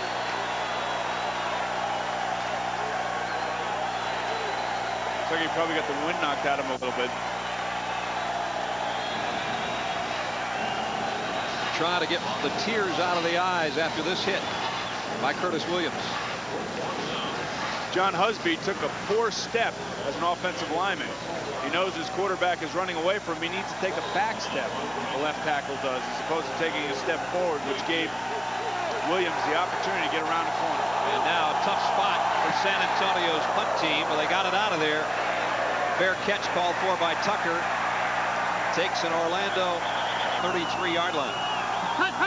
Mitchell in motion. Bell, he's going to taste it too if he doesn't get out of there, and he does. And a lot of green in front. Inside receivers are going to be running corner patterns. And if he gets man coverage, he's going to hit one of the inside receivers in the end zone. He's got 4 wideouts in the group. Lassane and Byron Williams to one side. Simpson and Roscoe to the other. Brad, this part of the field is known as the red zone. When you get into your outside receivers delaying. Byron Williams has 2 touchdown catches already tonight, and that's where he's going. Got him!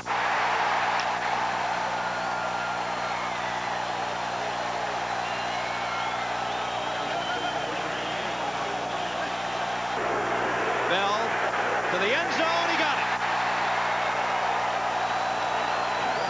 Bruce Lassane. Kerwin took another hit there in the backside pursuit. He took the hit, but he's got his team back up by 7. Hey, Brad, I don't know what you say, but I'll tell you what, these guys are hitting out there. And these quarterbacks are taking some serious punishment. Kerwin's checking all his teeth with 59 seconds to go, third quarter. The Thunder back in front, and we'll get a look from how Kerwin Bell saw it to put his team back up 28-21. Here's how it looked and sounded.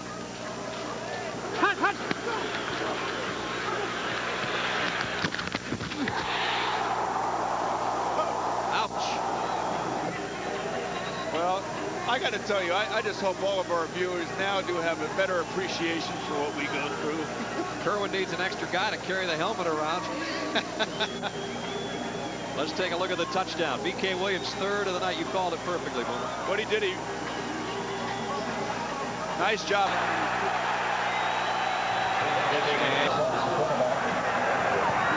Loose ball.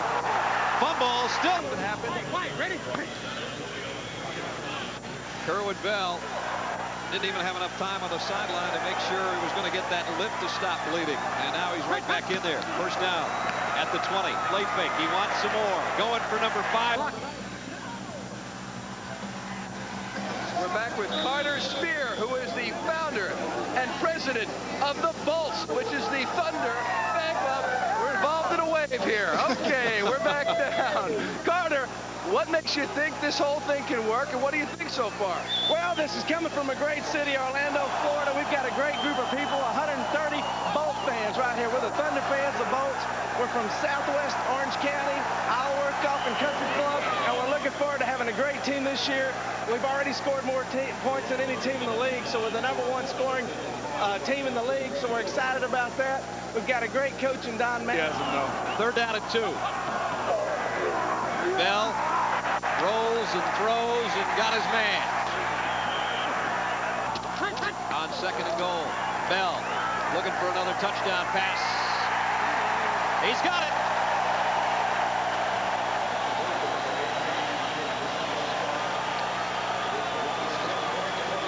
Kerwin Bell has thrown 5. That one to Chris Roscoe. 92 wide? Yeah, he ran the wrong route. He ran the wrong route. They'll take it anyway. It's happened twice tonight. They were giving it to him. Number 5 right here for Kerwin Bell. He ran the wrong route. They got to run the wrong route more often. Flags down as Ballman hit the extra point. Another look at Kerwin Bell. Nice adjustment on the ball, Boomer. Sure was. These receivers are showing me something tonight. They're going up and going after it. 13 minutes and 6 seconds. Kerwin Bell, the hottest thing playing quarterback right now in the World League, is thrown for 5. They play a lay off inside. Yeah, 2-touchdown lead for the green-clad Thunder of Orlando. Nice to have a big run back right here. Andre Johnson will be the guy to try it from the 9. Across the 20, out near the 23-yard line. That last 2 touchdowns for Orlando came in a span of 2.5 minutes. Remember, they had a fumble recovery by Curtis Williams, and then they went 5 plays, covered 20 yards, and 2:36 to score. And again, Lee Salt's in for his second snap of the night. Jason Garrett banged up earlier. And so Salt's a former Temple Owl in there at quarterback for the Riders of San Antonio. Lee Salt's the quarterback. This will be Salt's first pass of the night. It's complete to Williams, his big tight end. He's got some room on the outside. Ronnie Williams, nice job. That's a smart play call right here, Brad. You want to get Lee a completion. You want to call a nice, easy play. It's a little tight end delay, where they let all the linebackers drop back, let the rush happen. Tight end sneaks out over the middle. Nice, easy completion. Give the kid a little confidence. This is his first action in pro football. Good pass right in the gut. Saltz, who has been in the CFL for a couple of years, gives off to Blake this time. Ricky Blake got back to the line of scrimmage. That's about it. Curtis Williams is having quite a second half in his outside linebacker position.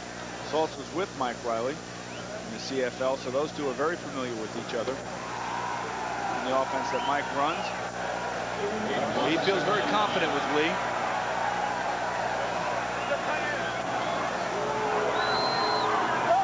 Second down, a long 9 coming up for San Antonio. That pass incomplete, intended for Bill Hess. Pass incomplete, intended for Hess. Billy Owens covering. And now it's 3rd down and long. Just what the Riders and Lee Saltz didn't want to get involved in. 3rd down and a long 9. China outside.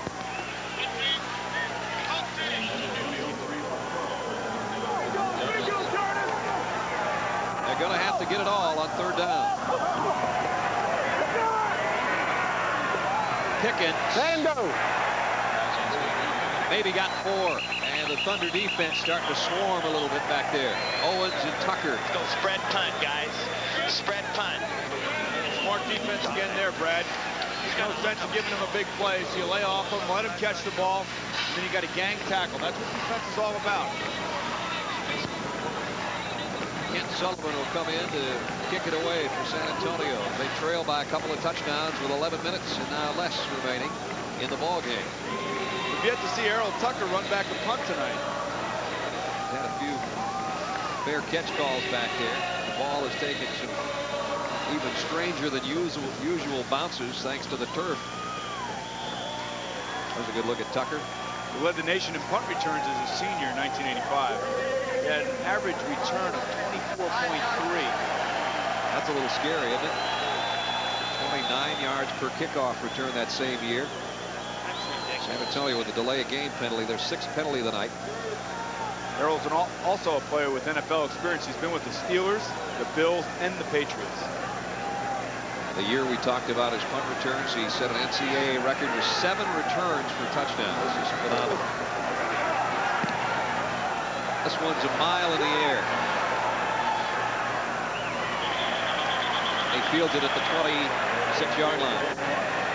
10-18 to go in the ball game. The Thunder with the ball back, and they're up by 2 touchdowns. I think he'll take a touchdown at this point in the game. Nice throw by Lee Saltz. Good move by John Garrett to get open in the back of that end zone. A little post route. Actually going against the zone. And he got on top of the free safety. The free safety's job there is to sit back in that zone and don't let anybody get over top of it, especially with the end zone so close. This is a very important extra point to try to make it a one-touchdown game. And it is, with 8 minutes, 11 seconds for the London Monarchs. So the whole family is in the league. It's a one-touchdown game with just over 8 minutes to go. Tater from the 4. He took a pretty good shot at about the 23-yard line. So Orlando up by a touchdown, but San Antonio right back in it after a 42-yard drive in 2 plays. It was almost an Orlando type of drive, Boomer. 35 seconds is all it took them to get in the end zone. Well, they made something happen, and they needed a big play, and they got it out of Lee Saltz and John Garrett. Now it's up to their defense to hold down the Orlando Thunder offense, which is something that they haven't been able to do quite effectively this year. Back when the score was 21-20, I told you, just in case we go to overtime, there's a difference there with the rules. And you may have thought I was crazy at that point with a 1-point game, but after the 2-point conversion evened things off. Now we've got a 7-point difference with 8 minutes to play. If San Antonio can find another way to score, we would go to OT. And in overtime in the World League, you must win by 6 points. So one field goal doesn't do it. Bell on first down, wide open is Eric Mitchell. They went back to the first play of the game. This time they hit it against the zone coverage. It's one of the reasons you saw that Mitchell wasn't able to get out and escape that zone. This time Terrence Cooks was able to put Mitchell in his tracks instead of letting him go 75 yards for the touchdown, which is what Orlando did with its first play. You gotta like Orlando's choice of plays here. It's probably because the quarterback's calling the plays. That they're staying aggressive, that they're not sitting back on their 7-point lead and trying to protect it. Second down and 3. And they give to Myron Jones. First down. Michael Barkan with a San Antonio quarterback on the sideline. With Lee Saltz right now, and you said one of the receivers didn't do what he was supposed to, the other one did, and what happened? Yeah, it's funny. One of the guys, our inside receiver who was closest to me, didn't hear the route, and the outside fellow, John Garrett, who caught the touchdown, heard the route, which was just a regular post route, and worked out real well. How's it been playing fairly cold? I mean, you came in 2 series, boom, you throw a strike. Well, you know, I'm kind of happy with that. We got 1 or 2 more left to put on the board. I've only had 3 days to plan for this, and so far it's going pretty good. All right, go get him. Back upstairs. All right, Michael, thanks. And there's the guy that was the recipient of the touchdown. John Garrett on your left. That is Bill Hess on the right. Ledbetter was shaken up on the last play defensively, the outside linebacker for the Riders. And the Thunder come up to the ball, their own 37-yard line with a first down. And 7 minutes and a second to go. 35-28 Orlando. With Bell setting his troops, a 4 wideout group. Roscoe with 37 on 1st and 10. Bell. No. Mitchell was open again and couldn't hold on to this one. So one thing about this run and shoot offense, that if the ball is incomplete, the clock will stop.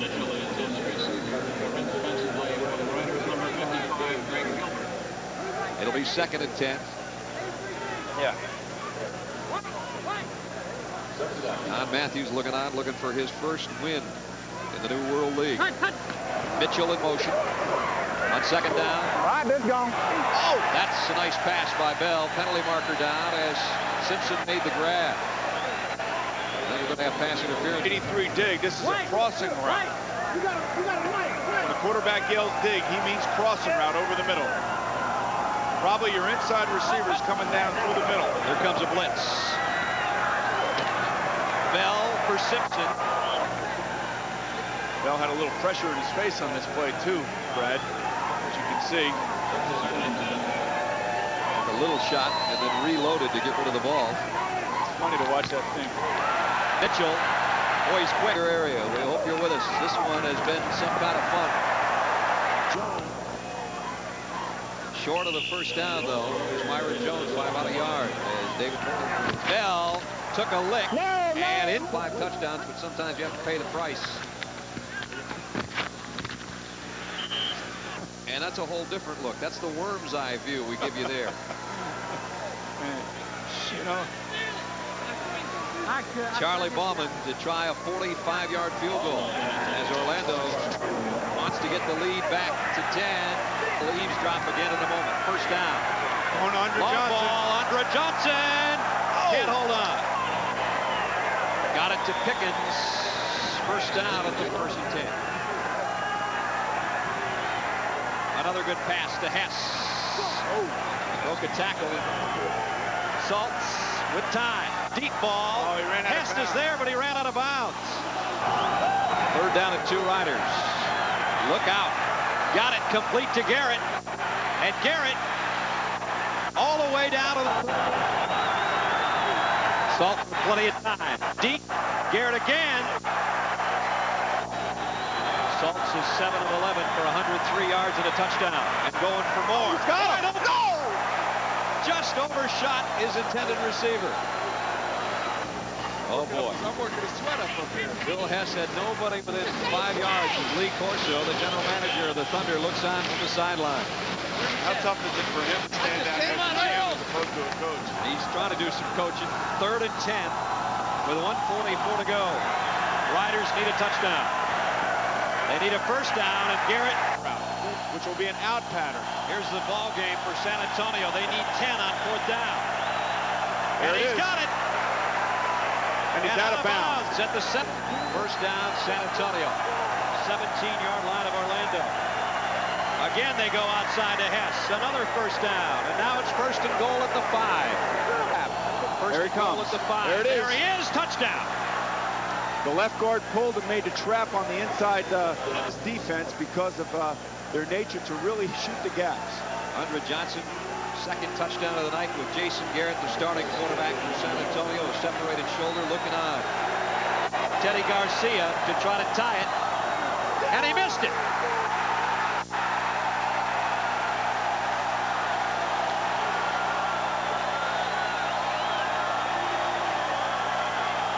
Boomer, I think the snap was a little low. And John Garrett tried to punch it through. Reaction of the general manager of the Thunder, Lee Corso, yeah. You know, the player in me really feels bad for Teddy Garcia. And that's the worst feeling for a kicker. Goes. The bounce too high. Flags down as the hammer tonight. And wore it well. And boy, did he see some good things through that face mask tonight. 5 touchdown passes for Kerwin Bell. That helmet cam must be made of kryptonite.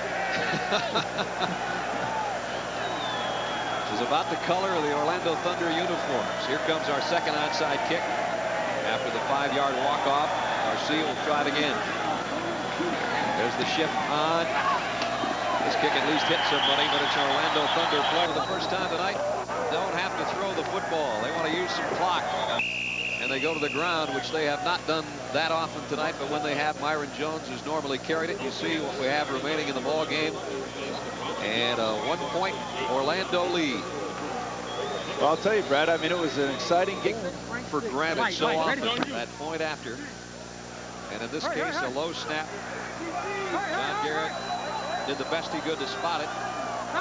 Teddy Garcia stopped. As Don Matthews and Mike Riley, as CFL coaches last year, played 5 games against each other, and Riley won them all. Matthews going to feel pretty good about this one, huh? Well, I'll tell you, Brad, it's not over yet. I want you, yeah, do that. The left. Yeah. The left, number 40, the left. Don't give it to Eric, give it to Jones. Jones is the stronger. Well, then you'll go left wide, St. Louis 8. One back. Myron Jones about ready to carry the ball again as we take you inside the helmet of Kerwin Bell. Called the St. Louis 8 will be an off-tackle right side, slanting type play. Hold on to it. Hold on to the ball. Left wide, St. Louis 8. That's the key. White, ready. Hold on to that ball right now. Do not drop the ball. San Antonio will immediately call timeout. It ain't started. Jones, nice opening off that. That I'm sure that hopefully it will not require surgery. Meanwhile, we have another injury, and that's Carlos Cheatham, who had an interception that helped set up the San Antonio touchdown. take it no matter how it comes. 1-0. Start the season off with 1-0, baby. Ace for the night. They're going to They are. If they can blow down 35 more seconds. Jones first down. Quite a bit more. Jones again inside. Some tough running by Myron Jones. Look out, coach. He loves it.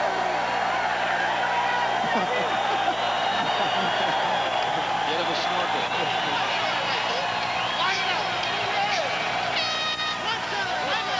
That first win feels good. That first loss doesn't feel so good. John Matthews, Orlando Thunder, a winner in front of 21,714 hometown fans tonight. And what a thriller it was. 35-34, the final score. Actually, we still have 1 second remaining on the clock. I don't think San Antonio called a timeout, did they? I don't think they had timeout. So the Thunder led by number 12. Kerwin Bell, our player of the game, 5 touchdown passes the final stages. And as you look down from Airship Shamu, that's the final snap for Kerwin Bell. And now it is indeed final, and this one goes in the books in the first weekend of the new World League is history. Kerwin Bell's got a big smile, you can bet, inside that helmet.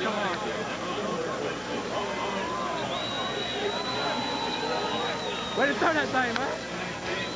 The quarterback's embrace, 35-34. Orlando a winner. We'll have more exciting World League. Steve, Tony Baker and Cedric Gordon will go back deep for Frankfurt.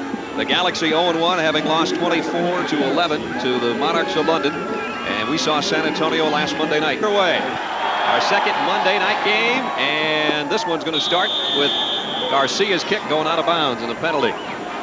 Markers down. Last week, off out of bounds. The ball will be 30 yards from the spot of the kick, first down. Last week, 35-34 Orlando. We certainly didn't lack for offense, and we'll hope for more of that kind of fast-paced action tonight as we wrap up the second weekend of World League play. So they're going to spot the ball 30 yards from where it went out, as you heard our referee tell you. And on offense, Frankfurt set to go to work behind Mike Perez, number 11, out of San Jose State. Let's take this baby down. Perez, 7th round draft choice a couple of years ago, the New York Giants. Offensively, here's how they line up with Perez, Tony Baker, and Harry Jackson in the backfield. Fortune, the tight end. Jason Johnson and Cedric Gordon are the wide receivers. The offensive line, Still, Poe, Diaz and Fati, Frank, and Hackamak across the front wall for the Galaxy. And they start at their own 35-yard line. 3 receivers offside. Gordon in motion. From the 35, they'll give it off to Baker. Spins away, and Tony Baker out to the 40-yard line, picks up 5 before Terrence Cooks makes the stop. Let's set the San Antonio Rider defense for you. Across the front, it's Bailey, Ross, and Gardner. And Gardner had an excellent game last week against Orlando. Manning, Walton, Gilbert, and Cooks, the linebacking core. For Mike Riley, Sean Dykes, Gary Richard, Anthony Cooney, and Ken Watson. Mike Perez is mic'd, and you'll hear him throughout the night. 2nd and 5, Galaxy. Quick slant, got Gordon out to the 50. Pickup of 10 and a first down. Good safe play right there, Brad.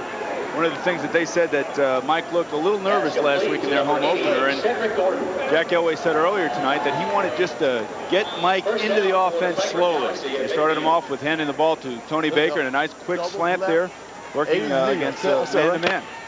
Works wonders for your confidence, doesn't Boomer, to get that first one out of the way? That's right, and remember, the new cornerback down here, Sean Dykes for San Antonio, they're going to try to pick on him a little bit.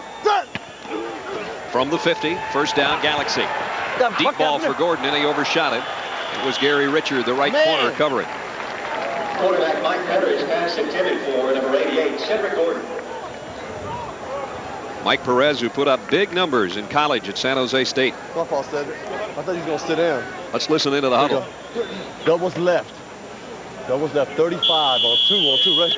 What you're hearing there is you're just hearing him call the offensive formation, doubles left. That you'll see both receivers, the tight end and the wide receiver, go to the left. So the left tackle play to the left. And there it comes for Baker. And he's got pretty good blocking. And Tony Baker picks up about 4 to the 46.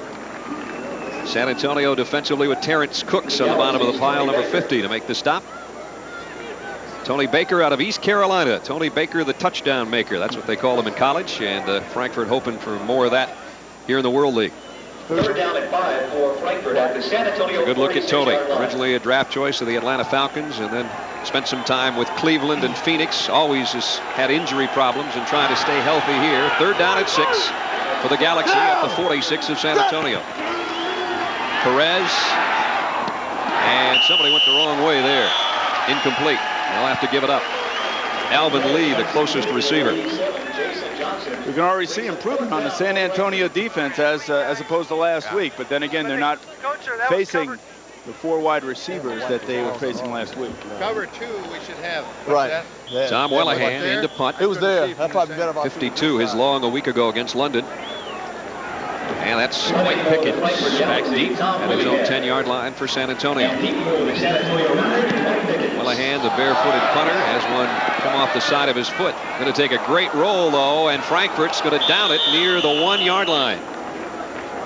So the Galaxy can't do anything on offense, but their special teams has San Antonio buried. The quarterback for San Antonio, number 11, who came in for the injured Jason Garrett last week and did a nice job, but he goes to work at his own 2-yard line. And some breathing room out to the 6 for Ricky Blake. Offensively, Salt's the quarterback in his 3rd year out of Temple and spent time in the CFL with Mike Riley. There's a good look at his numbers from a week ago, and he led a couple of scoring drives for San Antonio.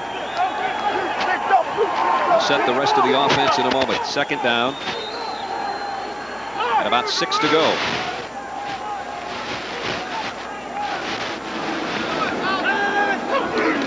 Riders from their own 6. Hit and spinning off. And he lost the ball. Big pileup. I think San Antonio got on top of it.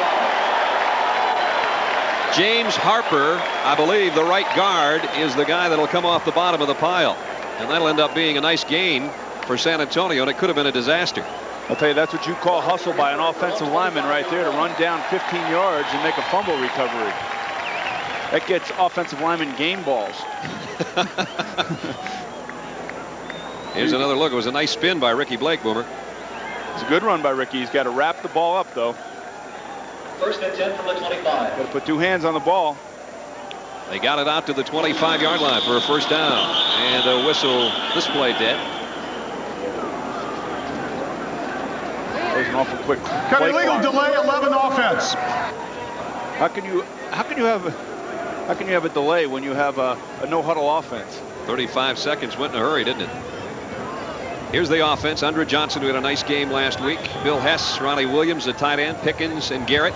Now 1st down the front, 15. Husby, Kiselak, Vitale, Harper, and Layfield across the front wall for San Antonio. And already Harper with a big play from that right guard spot with a fumble recovery. 1st and 15. Quick out and in and out of the hands of Dwight Pickens.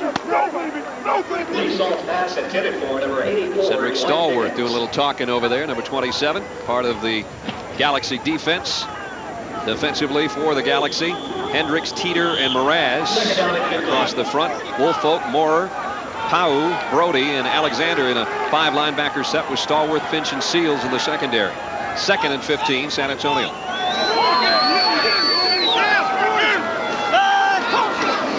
Here comes a blitz on Saltz. Got it away, and had him pull the string a little bit.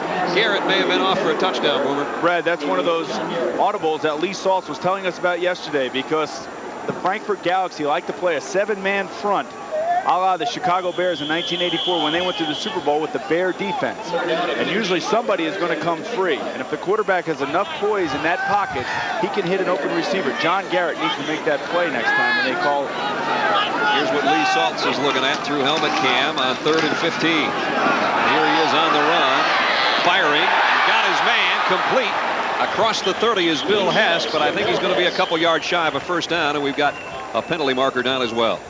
It's a real nice throw by Lee on that particular play. He was rolling to his left, and as a right-hander, one of the most difficult things to do is to set your feet. 7. Defensive holding on Cedric Stallworth. In the secondary, for Frankfurt as head coach Jack Elway looks on from the sideline. Also, what you want to do against a penetrating defense like the Frankfurt Galaxy is you want to move that pocket around a little bit. You don't want those defenders having the same location to go after that quarterback. The more you move that pocket around, the more difficult it is for them to use their defensive front against your offensive linemen to create mismatches. Galaxy did a nice job of putting pressure on London's quarterback last week. So it's a first down, San Antonio. They got one by fumble recovery and one by penalty. Take them any way you can get them. They actually lost yards on that penalty and picked up a first down. Figure it out. The 25. First down for San Antonio. Play fake to Blake. And Saltz in and out of the hands of his intended receiver, Dwight Pickens. Stallworth again in on the coverage. Former all ACC performer at Georgia Tech. And Pickens out of Fresno State. Traffic's backed up. We can see it for miles out here on the freeway trying to get into the stadium. I don't know if nobody knew what kickoff time was or. But we will have, we anticipate, a sellout crowd at Alamo Stadium when everybody finally takes a seat. Draw play. Blake slips and lost about a half yard. Here's the beauty of this Bear defense. What they like to do is they like to put the 3 defensive linemen over the 2 guards in the center in the interior. They create a mismatch with that center. And if it's a slow developing play, usually one of those defensive linemen is going to come off his block and create havoc in the backfield. And that's the whole design of this defense, is to create havoc in that backfield. The guy calling the defensive plays there, number 57, Yepi Pau, who had a great game last week against London. Probably the top defensive performance for the Galaxy. 3rd and 11. Saltz running for his life. Pau almost got him. And now he does. Back at the 16-yard line is Yepi Pau with a sack. Lee Saltz finally taken down from behind. Lee Saltz bought himself some time, but he ran out of real estate. And Pau got to him for the first sack of the night. Well, Coach Jack Elway really told us that his defense played extremely well last week, and we're seeing that again this week. Please report to the West Gate. Lee Saltz looking for a place to hide. And you may not see Pau get him because he's coming from the back. There, he missed him once. And Lee ends up on his back. And it's time for San Antonio to punt. Kent Sullivan to kick. High punt. Jason Johnson takes it, mishandled it, and then finally did haul it in at the 48-yard line. 37-yard kick and good field position for the Galaxy on offense when we come back to San Antonio on a gorgeous night in Texas. For both teams, a little better field position right now for Franklin. Great field position for Perez and the Galaxy offense from their own 48. Straight ahead is Baker. That is the formation. A lot has to do with the way the quarterback calls the play. He has to have a confidence in his voice that his players in that huddle realize. Keep it on the ground, and Baker loses yardage again. So his players realize that this play can work. I mean, if he goes into that huddle and he calls a play with any kind of, you know, with any kind of lack of confidence, then his players are going to know that, and that play's not going to work. Let's see what he does here. Better spark it up. That one lost 3 yards. There you go. Wide right, 80, X choice on set, right? Okay, wide right, 80 X choice. This is a drop back pass. X is his weak side end. Your halfback will be running Let's see an if option he goes pattern on the inside. To Cedric Gordon on the right side. Deep ball. Gordon in and out of his hands. Nice coverage defensively. Wellahana in to punt again. Last time he dropped it down and his special teams buried San Antonio at the 2-yard line. Flags are down. High moving kick. Pickens will take it at the head coach set on there. You know, they've had a tough road trip. I mean, they had to actually take a bus from Frankfurt and then go to Paris, a 7-hour bus ride, stay overnight in Paris. They were actually at the wrong airport. They were supposed to be at Orly Airport in Paris. They were at de Gaulle Airport. They had to get up and get to the plane. Delta Airlines was nice enough to hold the plane for them. I don't think the people on that plane were very happy. Oliver Luck, the general manager of the Galaxy, said it was like a Chevy Chase European vacation movie there for a while. This punt hit the back of one of the Galaxy players' helmet and comes to rest at about the 32-yard line. McCree, number 31, got it right in the back of the helmet. Charles McCree. And San Antonio will have it back on offense when we come back. We're scoreless. That's what it looks. like at 7:30 Central Time here in San Antonio as they work their way into Alamo Stadium, where we are for a scoreless game with 6:49 to go, first quarter. San Antonio with the ball back from its own 32-yard line. Salts to throw on first down. Deep ball, got a man. To the 44 is John Garrett. Interesting play call there, Brad. They brought the tight end in motion and just sat him out in the flat. They kept him short and let John Garrett run a down and out pattern over top of him. And the defender that was covering that area of the field actually walked up towards the tight end. Lonnie Finch was caught there. 25-yard pickup to the 44, Frankfurt. That's a nice throw by Lee there. Salt's little delay give to Andra Johnson, and spins for about a yard. Andra Johnson, one of the workhorses out of the backfield for San Antonio last week. The Riders, Andra Johnson. Let's watch and listen to Lee Saltz. 804 switch. Wide left, 804. 804, 804. 731. I don't know if his receivers heard it, but I've got the call. 2nd and 9, San Antonio. Saltz throws out and completes it to Hess, who's run out of bounds at the 37-yard line by Mark Seals. Little Billy Hess, they used him quite a bit last week, not only as a punt returner, but as a receiver. Had 4 catches last week. Here you go. Frankfurt is playing man-to-man coverage, a little bit of out pattern. 815 switch. To the 37-yard line went Hess, and it brings up 3rd down and 3. This is an 8-15 switch. Run 724.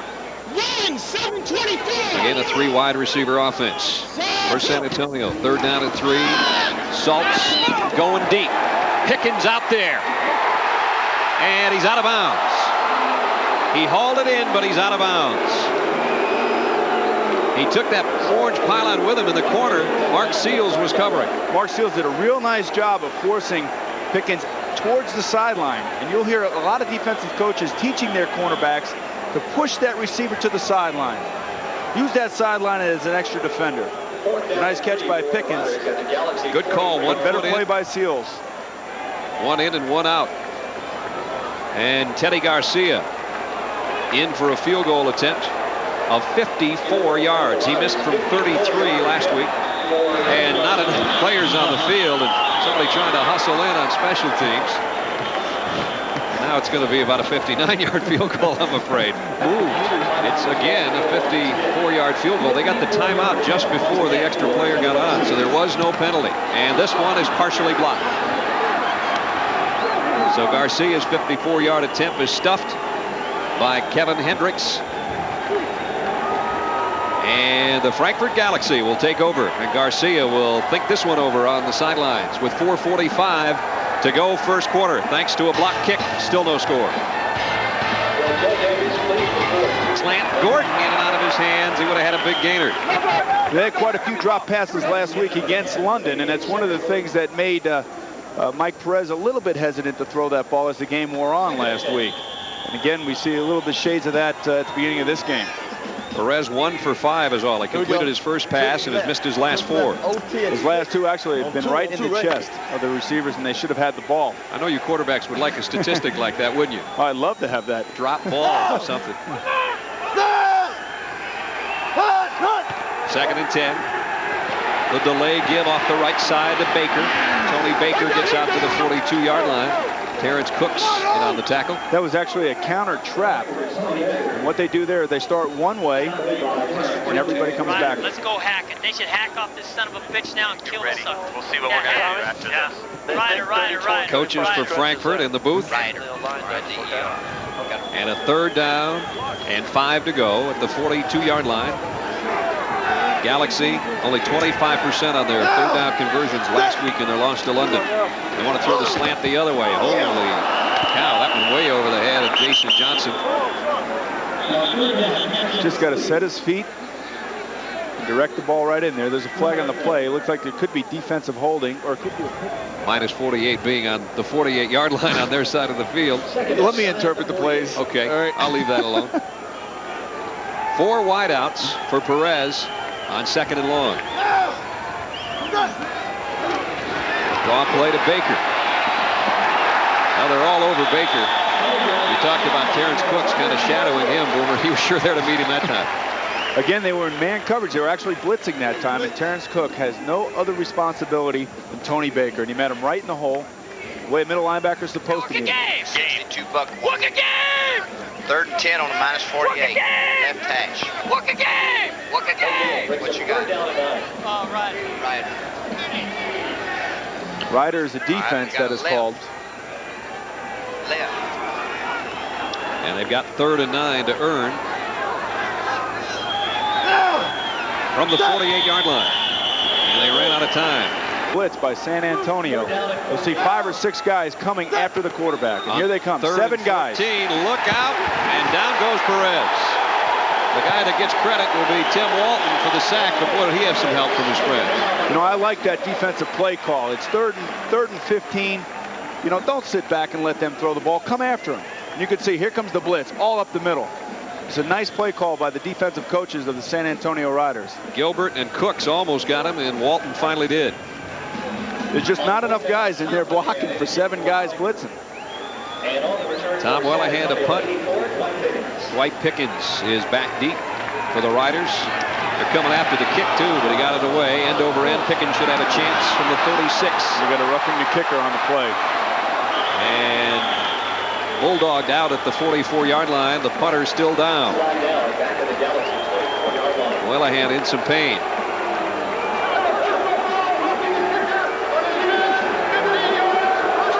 First down, they came after the kick. You could see it coming, but Welahan, this is not an acting job. He got hit pretty hard. That's too much aggressiveness. You hate to see this as a coach. Your defense has just played an outstanding defensive series. You got the momentum going for you. The injured player is the Galaxy's number Actually got thrown into the guy. Kennedy Wilson is the player who got to the punter. Kennedy actually got thrown into him. Welahan still. Perez looking for a completion, and again he has one go out of the hands of his receiver Jason Johnson. You know, Frankfurt actually had the 10th pick, which would be the final pick in the wide receiver draft, and they've had some problems there. Now, come on. Second down. Go. Let's listen into the Galaxy huddle again. Go open, open, open. Go open right. 34 draw on 2 right. Okay, here you go. 34 draw. He's gonna drop back like he's gonna pass. He's gonna hand the ball to Tony Baker right up the middle. He's got everybody spread out in a passing formation.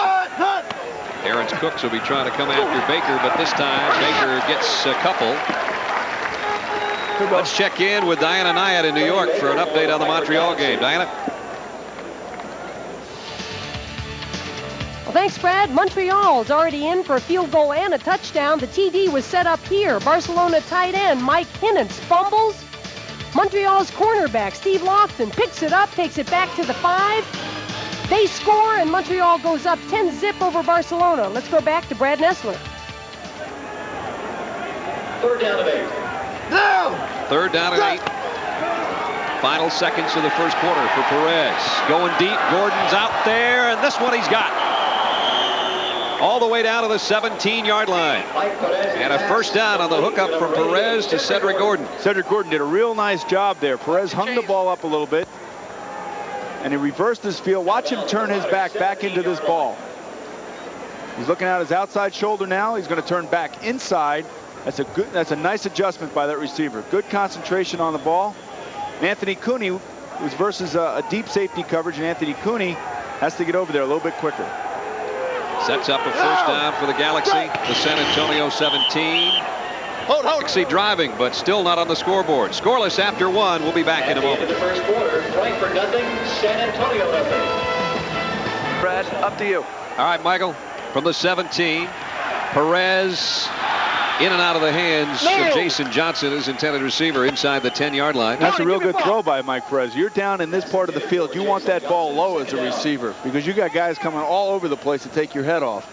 So that was a good throw by Mike right there. His receivers just got to learn to concentrate a little bit more on the ball and not worry about what's happening around him. Those 2 for 8 numbers you just saw would be much better if his receivers had held on. He's had at least 3 dropped tonight. It is 2nd and 10. Galaxy at the San Antonio 17. Deepest penetration for either team so far tonight. Perez doesn't want to waste it. He's got a screen set up. Flags are down. Yeah, the left tackle with he moved a little bit too early. Toss sweep, Tony Baker. And boy, that linebacking core for San Antonio is all over it. Bailey and Greg Gilbert get to him, and Tony Baker's having some tough sledding tonight. Well, Tony got out there before his guard, Gary Frank. Tony's a little bit fast. Shows you just how slow those guards are. And it's important for his guard to get out there to lead him around the corner. When you have guys like Gilbert and Bailey coming out from the outside, it's almost impossible to block both of those guys. Third down now at 16. They had 1st and 10 at the 17. They're heading the wrong direction. Well, if San Antonio stays true to form tonight, they're going to bring 6 or 7 guys. Let's see if they send it. They'll play this a little straighter. Perez with some time. Goes to Gordon. In and out of his hands at the 1-yard line. He holds on to that, and he maybe has a skip step to the end zone. Gary Richard was covering. Mike Perez has got to be pulling his hair out tonight. He has been right on the money. And defensively for the Riders, Gary Richard. This is a nice throw here. Good coverage also. That ball was right there. Gordon should have had it at the 1. Nice tight spiral. On 4th down, Galaxy kicker Stefan Maslow. Stefan Maslow into attempt a 40-yard field goal to try to break a scoreless tie. And he does.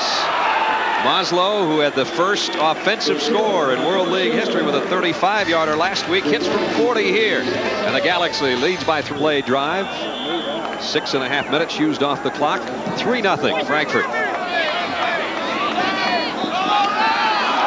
Andre Johnson from the goal line for San Antonio. Nice run back. Got it out to the 24-yard line.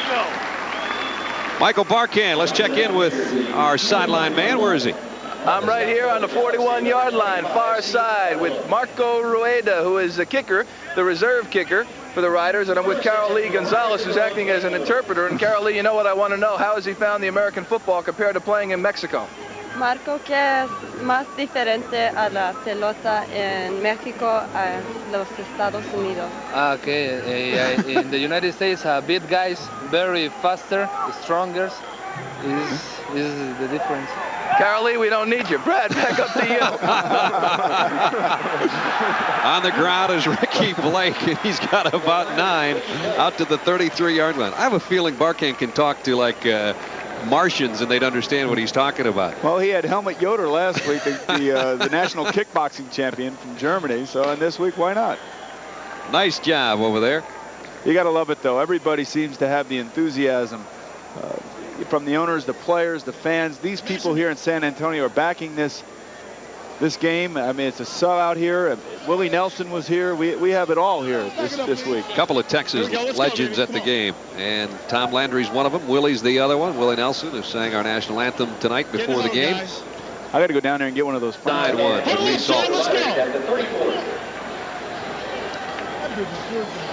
The interesting thing about this helmet cam and the mic, you really get a feel for what the quarterback is going through. Let's listen to what he has to say. Right, yes, and on 1. Trips right. We got 36 counter coming up. All right. Trips right. 36 counter will be an off tackle play to the right. They'll start to the left and they'll counter back to the right. Make sure of the ball. Make sure of the ball. He tells the running back, make sure you hold on to that ball. Ricky Blake will receive the ball. They'll start to the left and they'll come back to the right. 2nd and inches. There's Ricky Blake. There's the first down and then some across the 40. Blake got his way all the way to midfield and into Galaxy land at the 47-yard line. Nice run. Real nice run. Good play call there. 2nd down and short.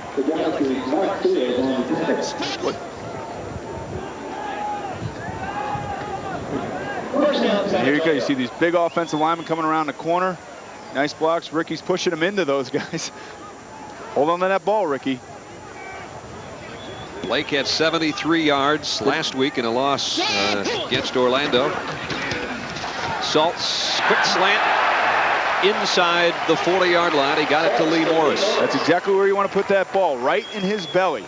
So when he takes a hit like he just did there, he's going to hold on to it. Lee Saltz has been pretty cool, Boomer, including when he took over for the injured Jason Garrett last week. First down, Riders. Wide left, 350. Wide left. 350. Wide left, 350. You'll see an off-tackle run to the left by Ricky Blake this time. First down, San Antonio. They trail by 3. Here we go. Blake finds a little room. He got it to the 35-yard line. Terry Fleming and Kevin Woolfolk in on the stop. One of the reasons you're seeing them have success with counter plays is because the Frankfurt defense is really trying to hit gaps. And when you hit those gaps, you open yourself up to down blocking and pull blocking by the offensive lineman. 11 minutes to go first half. It's 3-0 Frankfurt. It is 2nd and 8 San Antonio at the 35-yard line. What a hit Saltz took. Ball loose. And that one came from Tim Brody. And that's one of those 5 linebackers that he said he was going to have trouble finding. And the flexibility that they have with 5 linebackers is that they can blitz any one of them. And as a quarterback, you have to have your head. I don't even think he got a good look at that truck, did he? Well, he wasn't spanning the defense. Lee was looking left and Brody came right, and it is 3rd and 8. Saltz buys some time.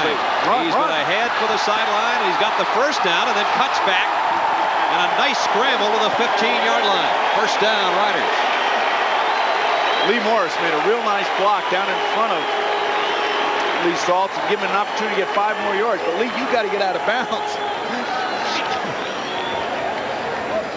32 track, we're on my left side. Let's take the helmet cam for a ride with Lee Saltz. There's been a lot of green. You see the nice block. There's a nice block right there.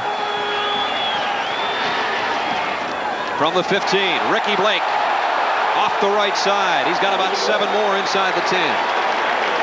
When you have a mobile quarterback like that, it drives defensive coaches crazy. 350. Okay, here's your off tackle run to the left again. Second down and 3. This team likes to keep it on the ground. And they do again, and Blake met in the backfield this time. I was beginning to say, though, when you have a mobile quarterback and you have a defense that likes to play man coverage and pressure defense, much like Frankfurt, there is nobody responsible for the quarterback. He's the one guy that they're not responsible for. And they can make big plays if he can get out of the pocket. Terry Fleming made a nice stop. And it brings up 3rd down. Almost 4 to go. Get rid of it. Saltz, the fade to Hess, in and out of his hands in the end zone. Super defensive play by Mark Seals. He did not let Hess come down with that ball.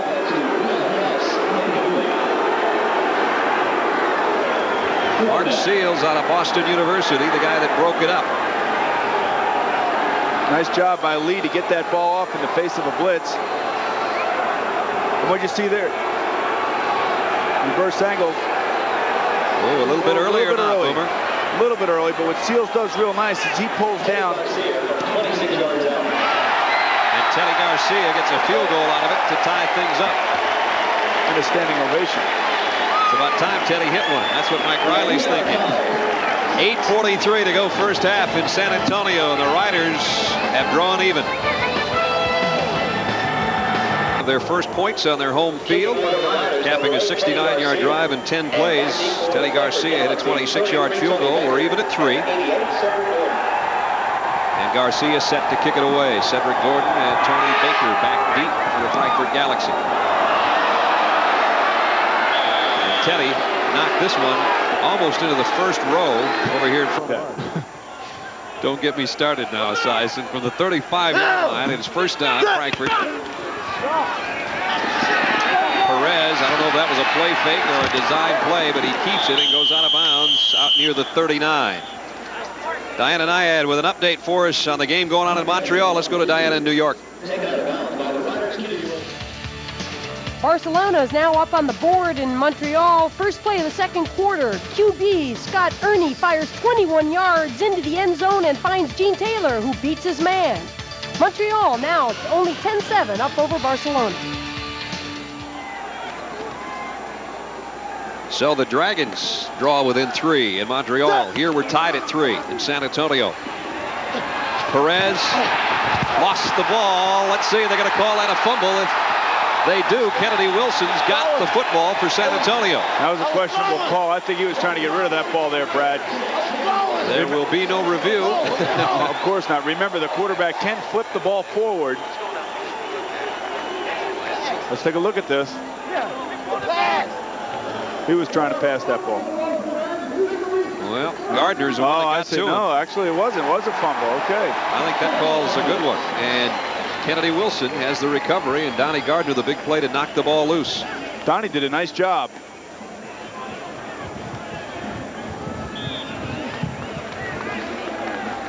Here he comes. That's a fumble. Mike does a smart thing. I mean, he tries to bat it away a little bit here. It's hard to do that when you get a 300-pound monster hanging off your back. Great field position for the Riders at the Galaxy 40. First down. 3 receivers there to the bottom of your screen. Salt with a play fake and running out of room to hide. And goes down to the 49-yard line. Chris Williams gets to him. That's the play fake off of that counter running play that they've been doing all night long. Chris Williams did a nice job. Chris got the first 2 points in World League action with the safety Judd Garrett against London in the opening game last week, and he comes up with his first sack of the night, second sack for the Galaxy team. Second down and 19. Salt goes out to his tight end Williams, who steps out at the 41-yard line. And a lot of folks wonder, why don't they go for all 19 yards on second down? Well, no, you just want to go back and get half of it. Be conservative. It's a little rollout pattern. You can see through the helmet cam how he's rolling out towards the receivers. Everybody's dropping off. Nice throw right into the body of Ronnie Williams, and you pick up 9 yards. So now it's 3rd and 10, and you're in striking distance of a first down. And 3rd and 10's a lot more manageable. Exactly. Saltz, here comes a blitz. Running for his life again. Throws on the run, and out of bounds is Ronnie Williams, the guy he just hit with a previous pass. Again, Frankfurt comes with the blitz.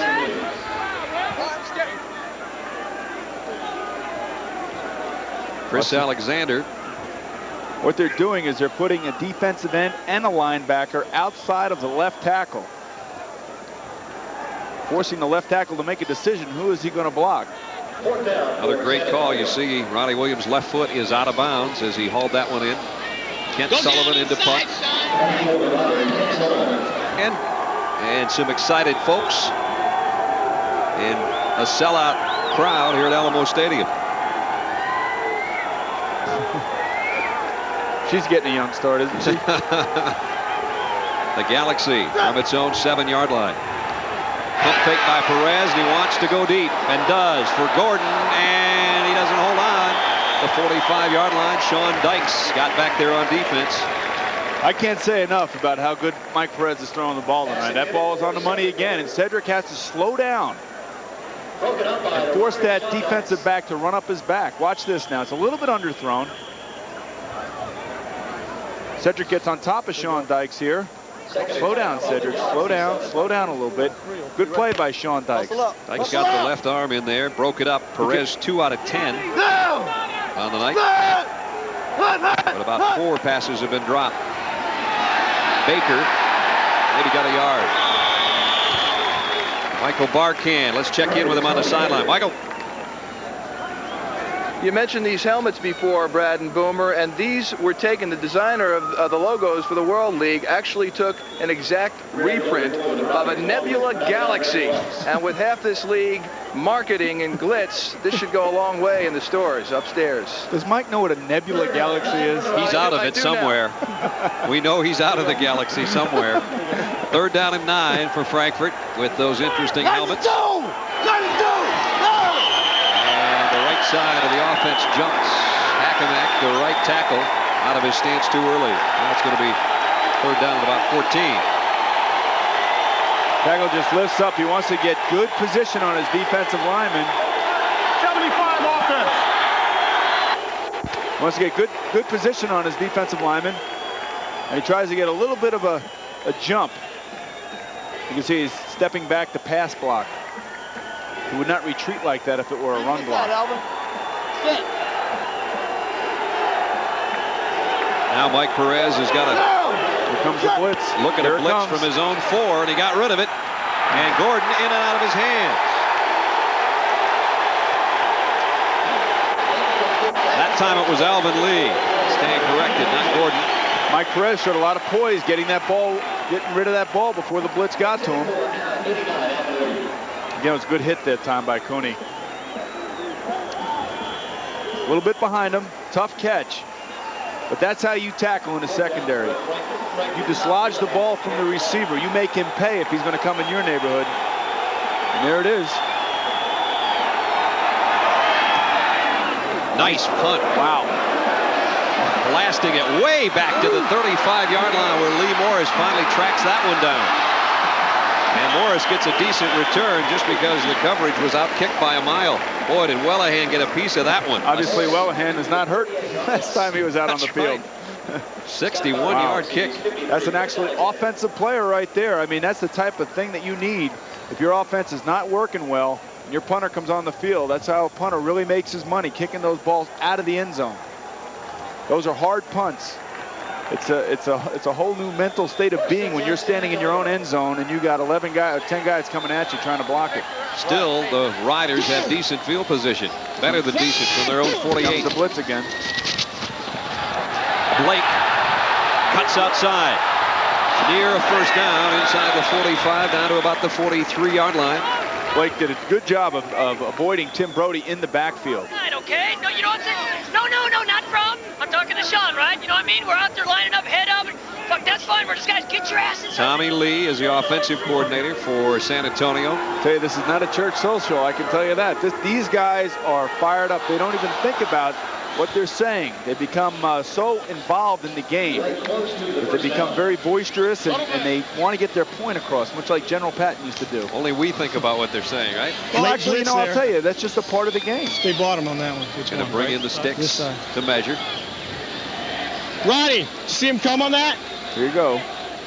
You hear Lee talking to his tight end, Williams, saying, did you see him come on that? All right, let's go. Let's go. Hold on the ball. Don't forget, we've got a lot more action coming up next weekend. A slate of games highlighting our coverage. Saturday, 2 o'clock, Orlando and London will have at it. And Orlando off to a 2-0 start. Barcelona and Raleigh-Durham. Or Frankfurt and New York, New Jersey at 8 on Saturday night. That's all coming up Saturday on USA. Tie game here, and Blake is run down by Kevin Hendricks. Nice job defensively for Hendricks. I'll tell you what's nice. It is difficult to figure out what Frankfurt is doing on defense with these 5 linebackers. They always have 7 guys around the line of scrimmage. 6 guys, 7 guys around the line of scrimmage. You don't know who's coming and who's not coming as a quarterback. 27-21. Second down and 9, San Antonio at the 41 of Frankfurt. Here comes a blitz. Incomplete over the middle. And Saltz took a shot again. Teeter and Pau were there to meet him. Yepi Pau. You can really see the rush coming at you. Watch Yepi come right at him. Nobody blocking him. How would you feel standing back there seeing that guy coming at you? Forget it. And there is nobody there to pick up because Ricky Blake went in motion out of the backfield. So you know as a quarterback, this guy is unblocked. I got to get rid of the ball. Third down and 9 for the Riders. Williams, the tight end, in motion. Saltz swings it out. Inside the 40-yard line goes Lee Morris. Penalty markers down. Could be an illegal formation by the offense here. Illegal man downfield. Ineligible, number 77 downfield. 10 yards and loss of down. It's a little wide receiver screen, and every time that these offensive linemen here screen in the huddle, they feel like, well, I can go down the field. Nobody's going to be paying attention to me. Unfortunately, they have to wait. James Harper, who had a big play earlier with a fumble recovery that got the Riders a first down, that time with the penalty and the loss of down, brings in Kent Sullivan to punt. Well, here you are as a punter now, knowing that you're going to try to angle the ball out in the corner and stick the other team inside the 20-yard line. This is where it's kind of fun to be a punter. where you can really test your accuracy. He's placed a couple nicely already tonight. Looks like they're lining up 9 to come after him right here. Here they come. Way up in the air. This one might be a minus yardage punt. I don't know if I've ever seen one, but we're about to, or maybe a yard. I don't know. It's right by the stick. We have had 2 of the goofiest kicks in the history of football tonight. One off the foot of Teddy Garcia, and that one by Kent Sullivan. You know, I think if I'm Mike Riley, you know, I got to think like, what's going on? You said inside the 20 you wanted to put it, not inside the 50, right? Well, you know, I mean, that's a shame. I mean, you feel like you're out there on an island as a kicker. Everybody sees what you're doing. I mean, that's a tough thing to deal with. We've seen 2 of them tonight. Perez in and out of the hands of the intended receiver, Cedric Gordon. Threw that ball a little bit high. Usually what happens, it happens to me too. I got to tell you, I throw the ball high on a number of occasions, and one of the reasons being is that you want to get rid of the ball so quickly that you tend to just let it go too soon. And when you let it go too soon, it has a tendency to rise on you. As my quarterback coach, Dana Bible, always tells me, come over your front foot. Throw over your front foot, follow through. And that sometimes brings it you down, have huh? Yeah, sometimes you have a, you know, you hesitate and you don't do that and you try to get rid of the ball with all arms. 2nd and 10, deep ball this time, incomplete. Jason Johnson, and nice coverage by Gary Richard, the corner. Real nice coverage here. Let's go to Diana Nyad in New York. Johnson on the coverage, 44 for the Riders, Gary Richard.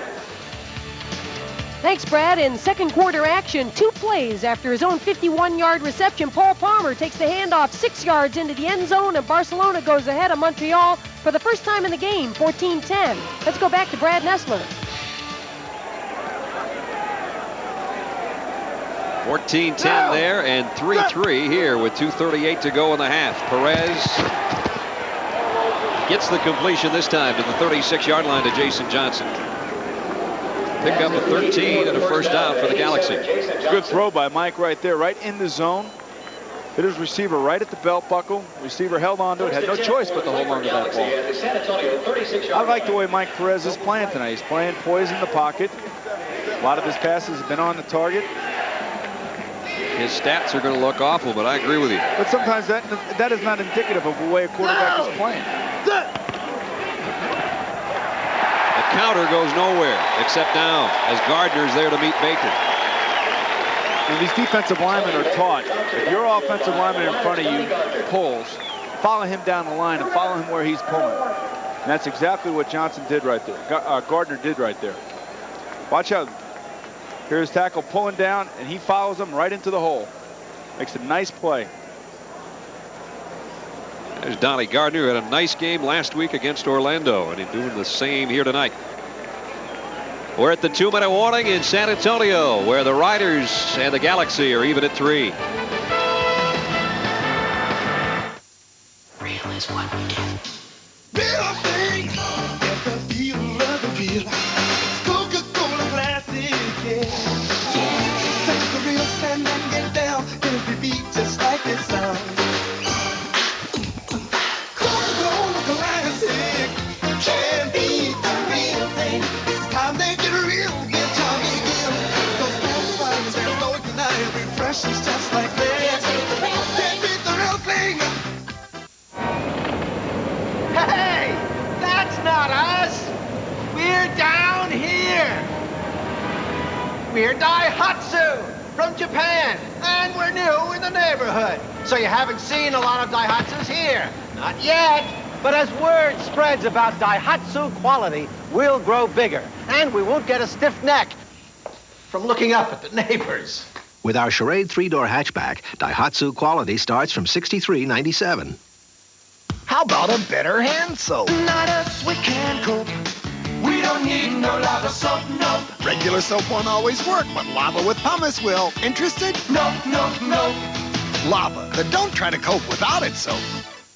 In making an artistic statement, one's personal aroma shouldn't do the talking. So I use Right Guard Sport Stick with maximum protection. A true artiste should be known for inspiration, not perspiration. Right Guard Sport Stick. Anything less would be uncivilized.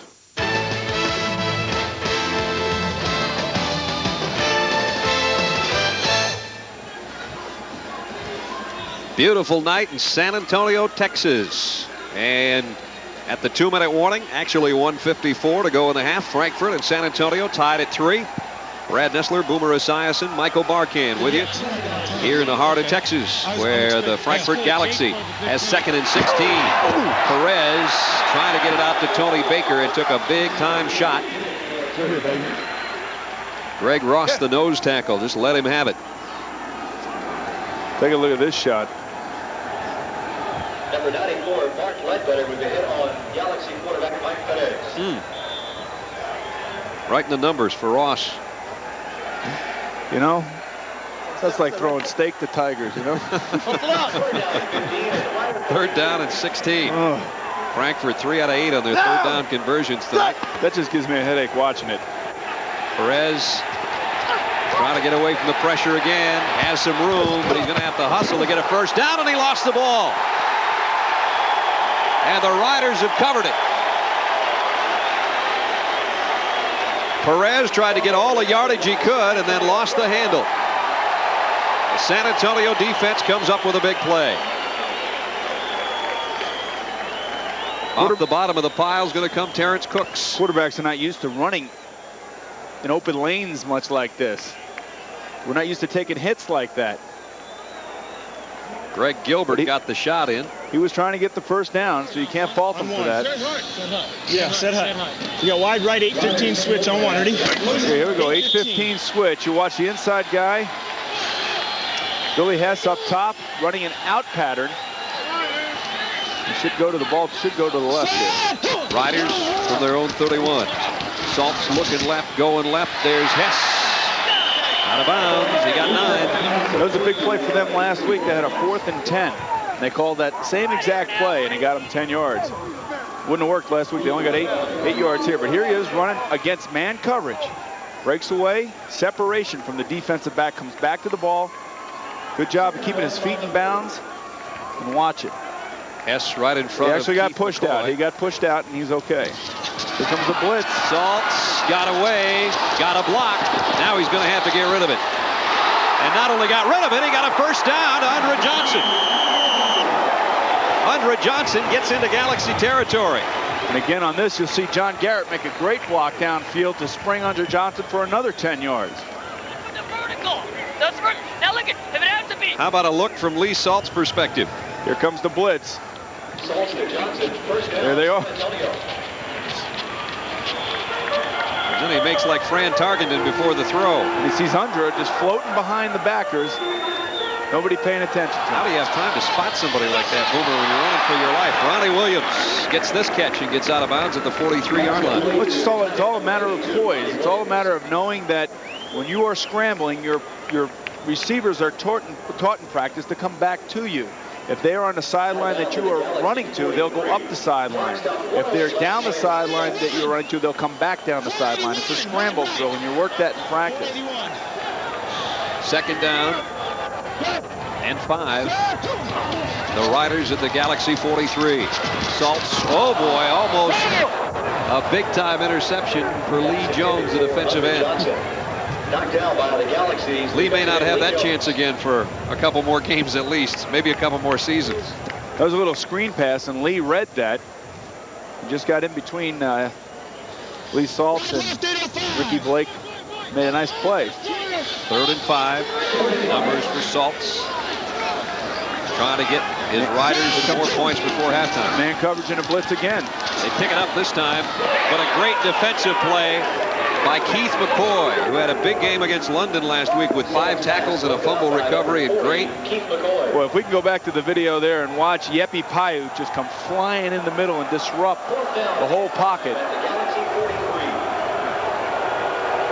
What a play by McCoy at the end.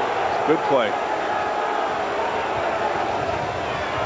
McCoy out of Fresno State, and another punt coming up. Last time Kent Sullivan's punt went for 0 yardage off the side of his foot, bounced out right at the marker. This one's not much better. That one was blocked, tipped. Goes out at the 26, and the fans don't like it. They were hoping Mike Riley would try to pick up a 1st down with 52 seconds left in the half, but he chooses not to. We're tied at 3 in San Antonio. We'll be back.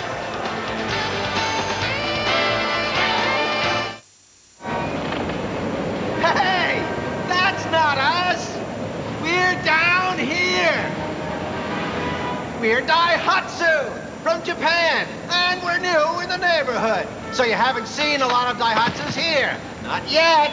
But as word spreads about Daihatsu quality, we'll grow bigger, and we won't get a stiff neck from looking up at the neighbors. With our Charade 3-door hatchback, Daihatsu quality starts from $63.97. They say you can see the future in the palm of your hand. Behold, JVC's smallest camcorder ever, with all the right features, from full-range autofocus to low-light sensitivity to title graphics.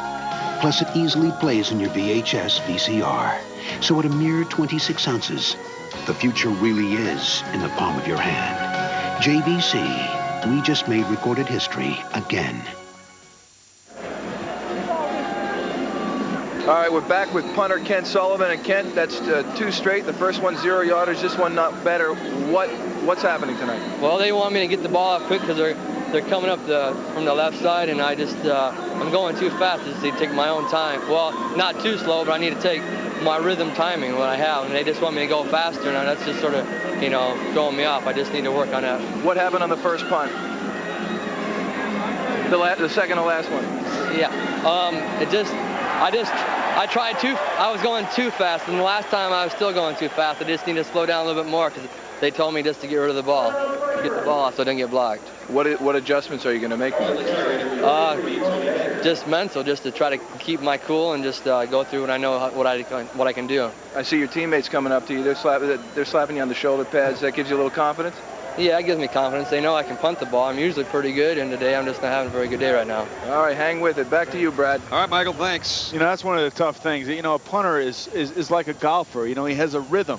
And when his rhythm is going, and we've already seen him, kick a few balls inside the 20. He is a good kicker. There's no question about that. And they do have 9 men. Frankfurt does have 9 men coming after him, and they are pressuring him. And the coaches are saying, look, there are going to be a couple guys that are going to come unblocked. You're going to have to get the ball off a lot quicker.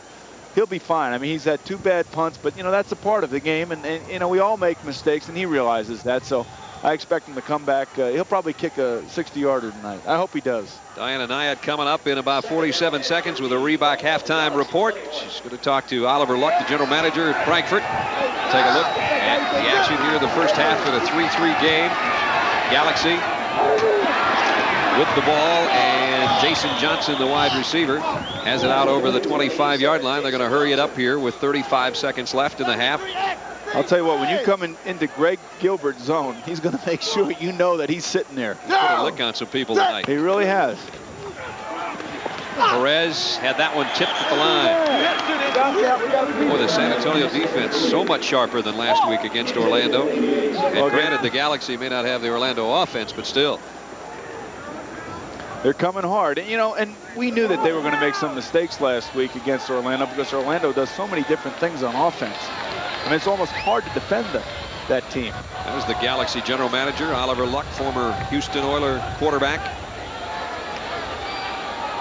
Still only 30 years old and the GM of this team. And he speaks fluent German. Interesting feature coming up at halftime on him.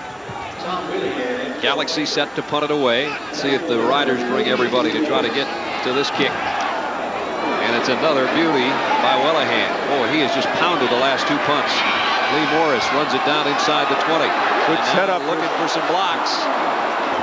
He got one nice one, but didn't get away from the second wave. 56-yard punt that time. And a 5-yard return. And time for a play or 2 for San Antonio, and that'll be it for our first half. I think we'll probably just hand the ball to Ricky Blake or just sit on it and get out of here settle for this score right now at halftime. It's been a good defensive ball game, though. Last week was offensive fireworks, and for the defensive purists, this is exactly what you'd want. All right, we got 10 seconds left. Just hold on to the ball. We got wide right. We're going 34 stretch. Hold on to the ball, baby. Hold on. Just telling Ricky Blake to hold on to the ball. Hey! Timeout! San Antonio's going to call a timeout with 10 seconds left. Jesus Christ. I don't know if they were a man short out there or what, but Saltz will head to the sideline. I think Saltz was looking for a little help there. Shit, better than take another 5 yards. Yeah, that's better. Next week we'll be in We have 34 Montreal for stretch. our first international game on Monday night as the Machine of Montreal hosts the Birmingham Fire. Action starts at 8 o'clock Eastern. Are those guys going to be there? They were in Birmingham for the opener. I know that. I don't know if they've taken that war paint off yet or not.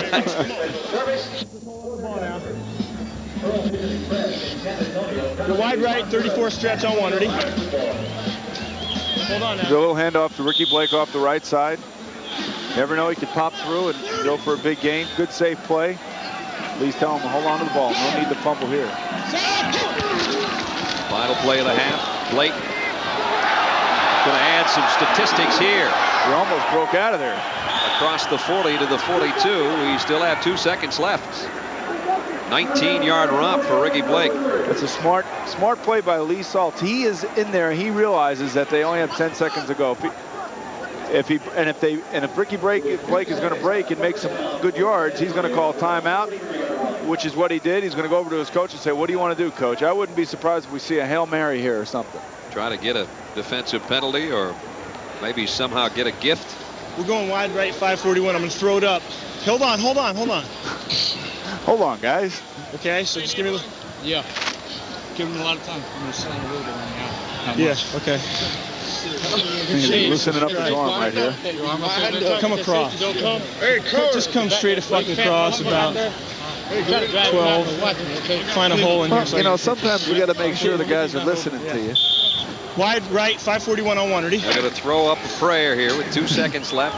You got to make it stick when you're in that huddle. And if they're not listening to you, you got to make sure they're listening to you. He said Mike Perez wasn't using enough authority in his huddle. I think there's enough authority. Straighten it out in San Antonio. Last play of the half. And incomplete. Intended receiver Lee Morris fell down in the middle. I think if I was one of these quarterbacks tonight, I'd be kind of taking a few shots tonight, I think. So our first half comes to a close in San Antonio. And a couple of field goals. The only scoring so far here in Texas. 3-3, the Frankfurt Galaxy and the San Antonio Riders. Let's go down to Michael Barkamp. Michael. With Coach Mike Riley, and Coach, you put a lot of defensive pressure on him. You turned over the ball. What do you want to see defensively in the second half? Well, you know, we're playing pretty good defense and made a couple of good stands to keep them from scoring, but what we have to do is take advantage of our opportunities. We're not real crisp right now. We need to find that and get better. Offensively, they're bringing all their men at you. They're blitzing all the time, and Lee has picked it up very nicely. What do you want to see from him and the offense second half? Well, we move the ball okay, but then they cause some bad plays, which set us back, and we haven't quite been able to keep any momentum because of that. What we have to do is be a little bit more consistent or take advantage of a big play. Words for Kent Sullivan, your punter. He's had 2 less than average or less than par punts. He's got a good leg, and he's been very impressive with us so far. He's just got to relax out there and punt the ball and pick it up a little bit. There hasn't really been big-time pressure. Okay, thanks. Good luck in the second half. Back to you, Brad. Into the first half, 3-3. You think that last play was a throwaway? Lee Saltz doesn't think so. Watch this elbow coming up on the final play of the first half. Hello, from San Antonio. Hello, Timmy Brody. Bam! Pow. Oh, good night. See you later. Diane and I had coming up with our halftime report from San Antonio. We're even at 3.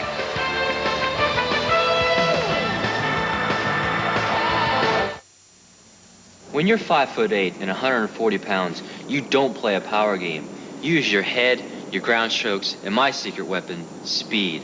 That's why I picked the pump from Reebok. When I'm pumped up, I get support, protection, and a custom fit.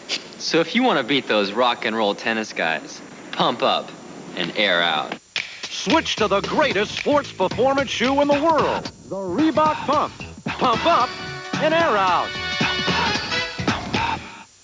From Gillette comes Sensor, the only razor that can sense and adjust to the individual needs of your face. Sensor blades are mounted on responsive springs to continuously sense and individually adjust to your face. The closest, safest, most comfortable.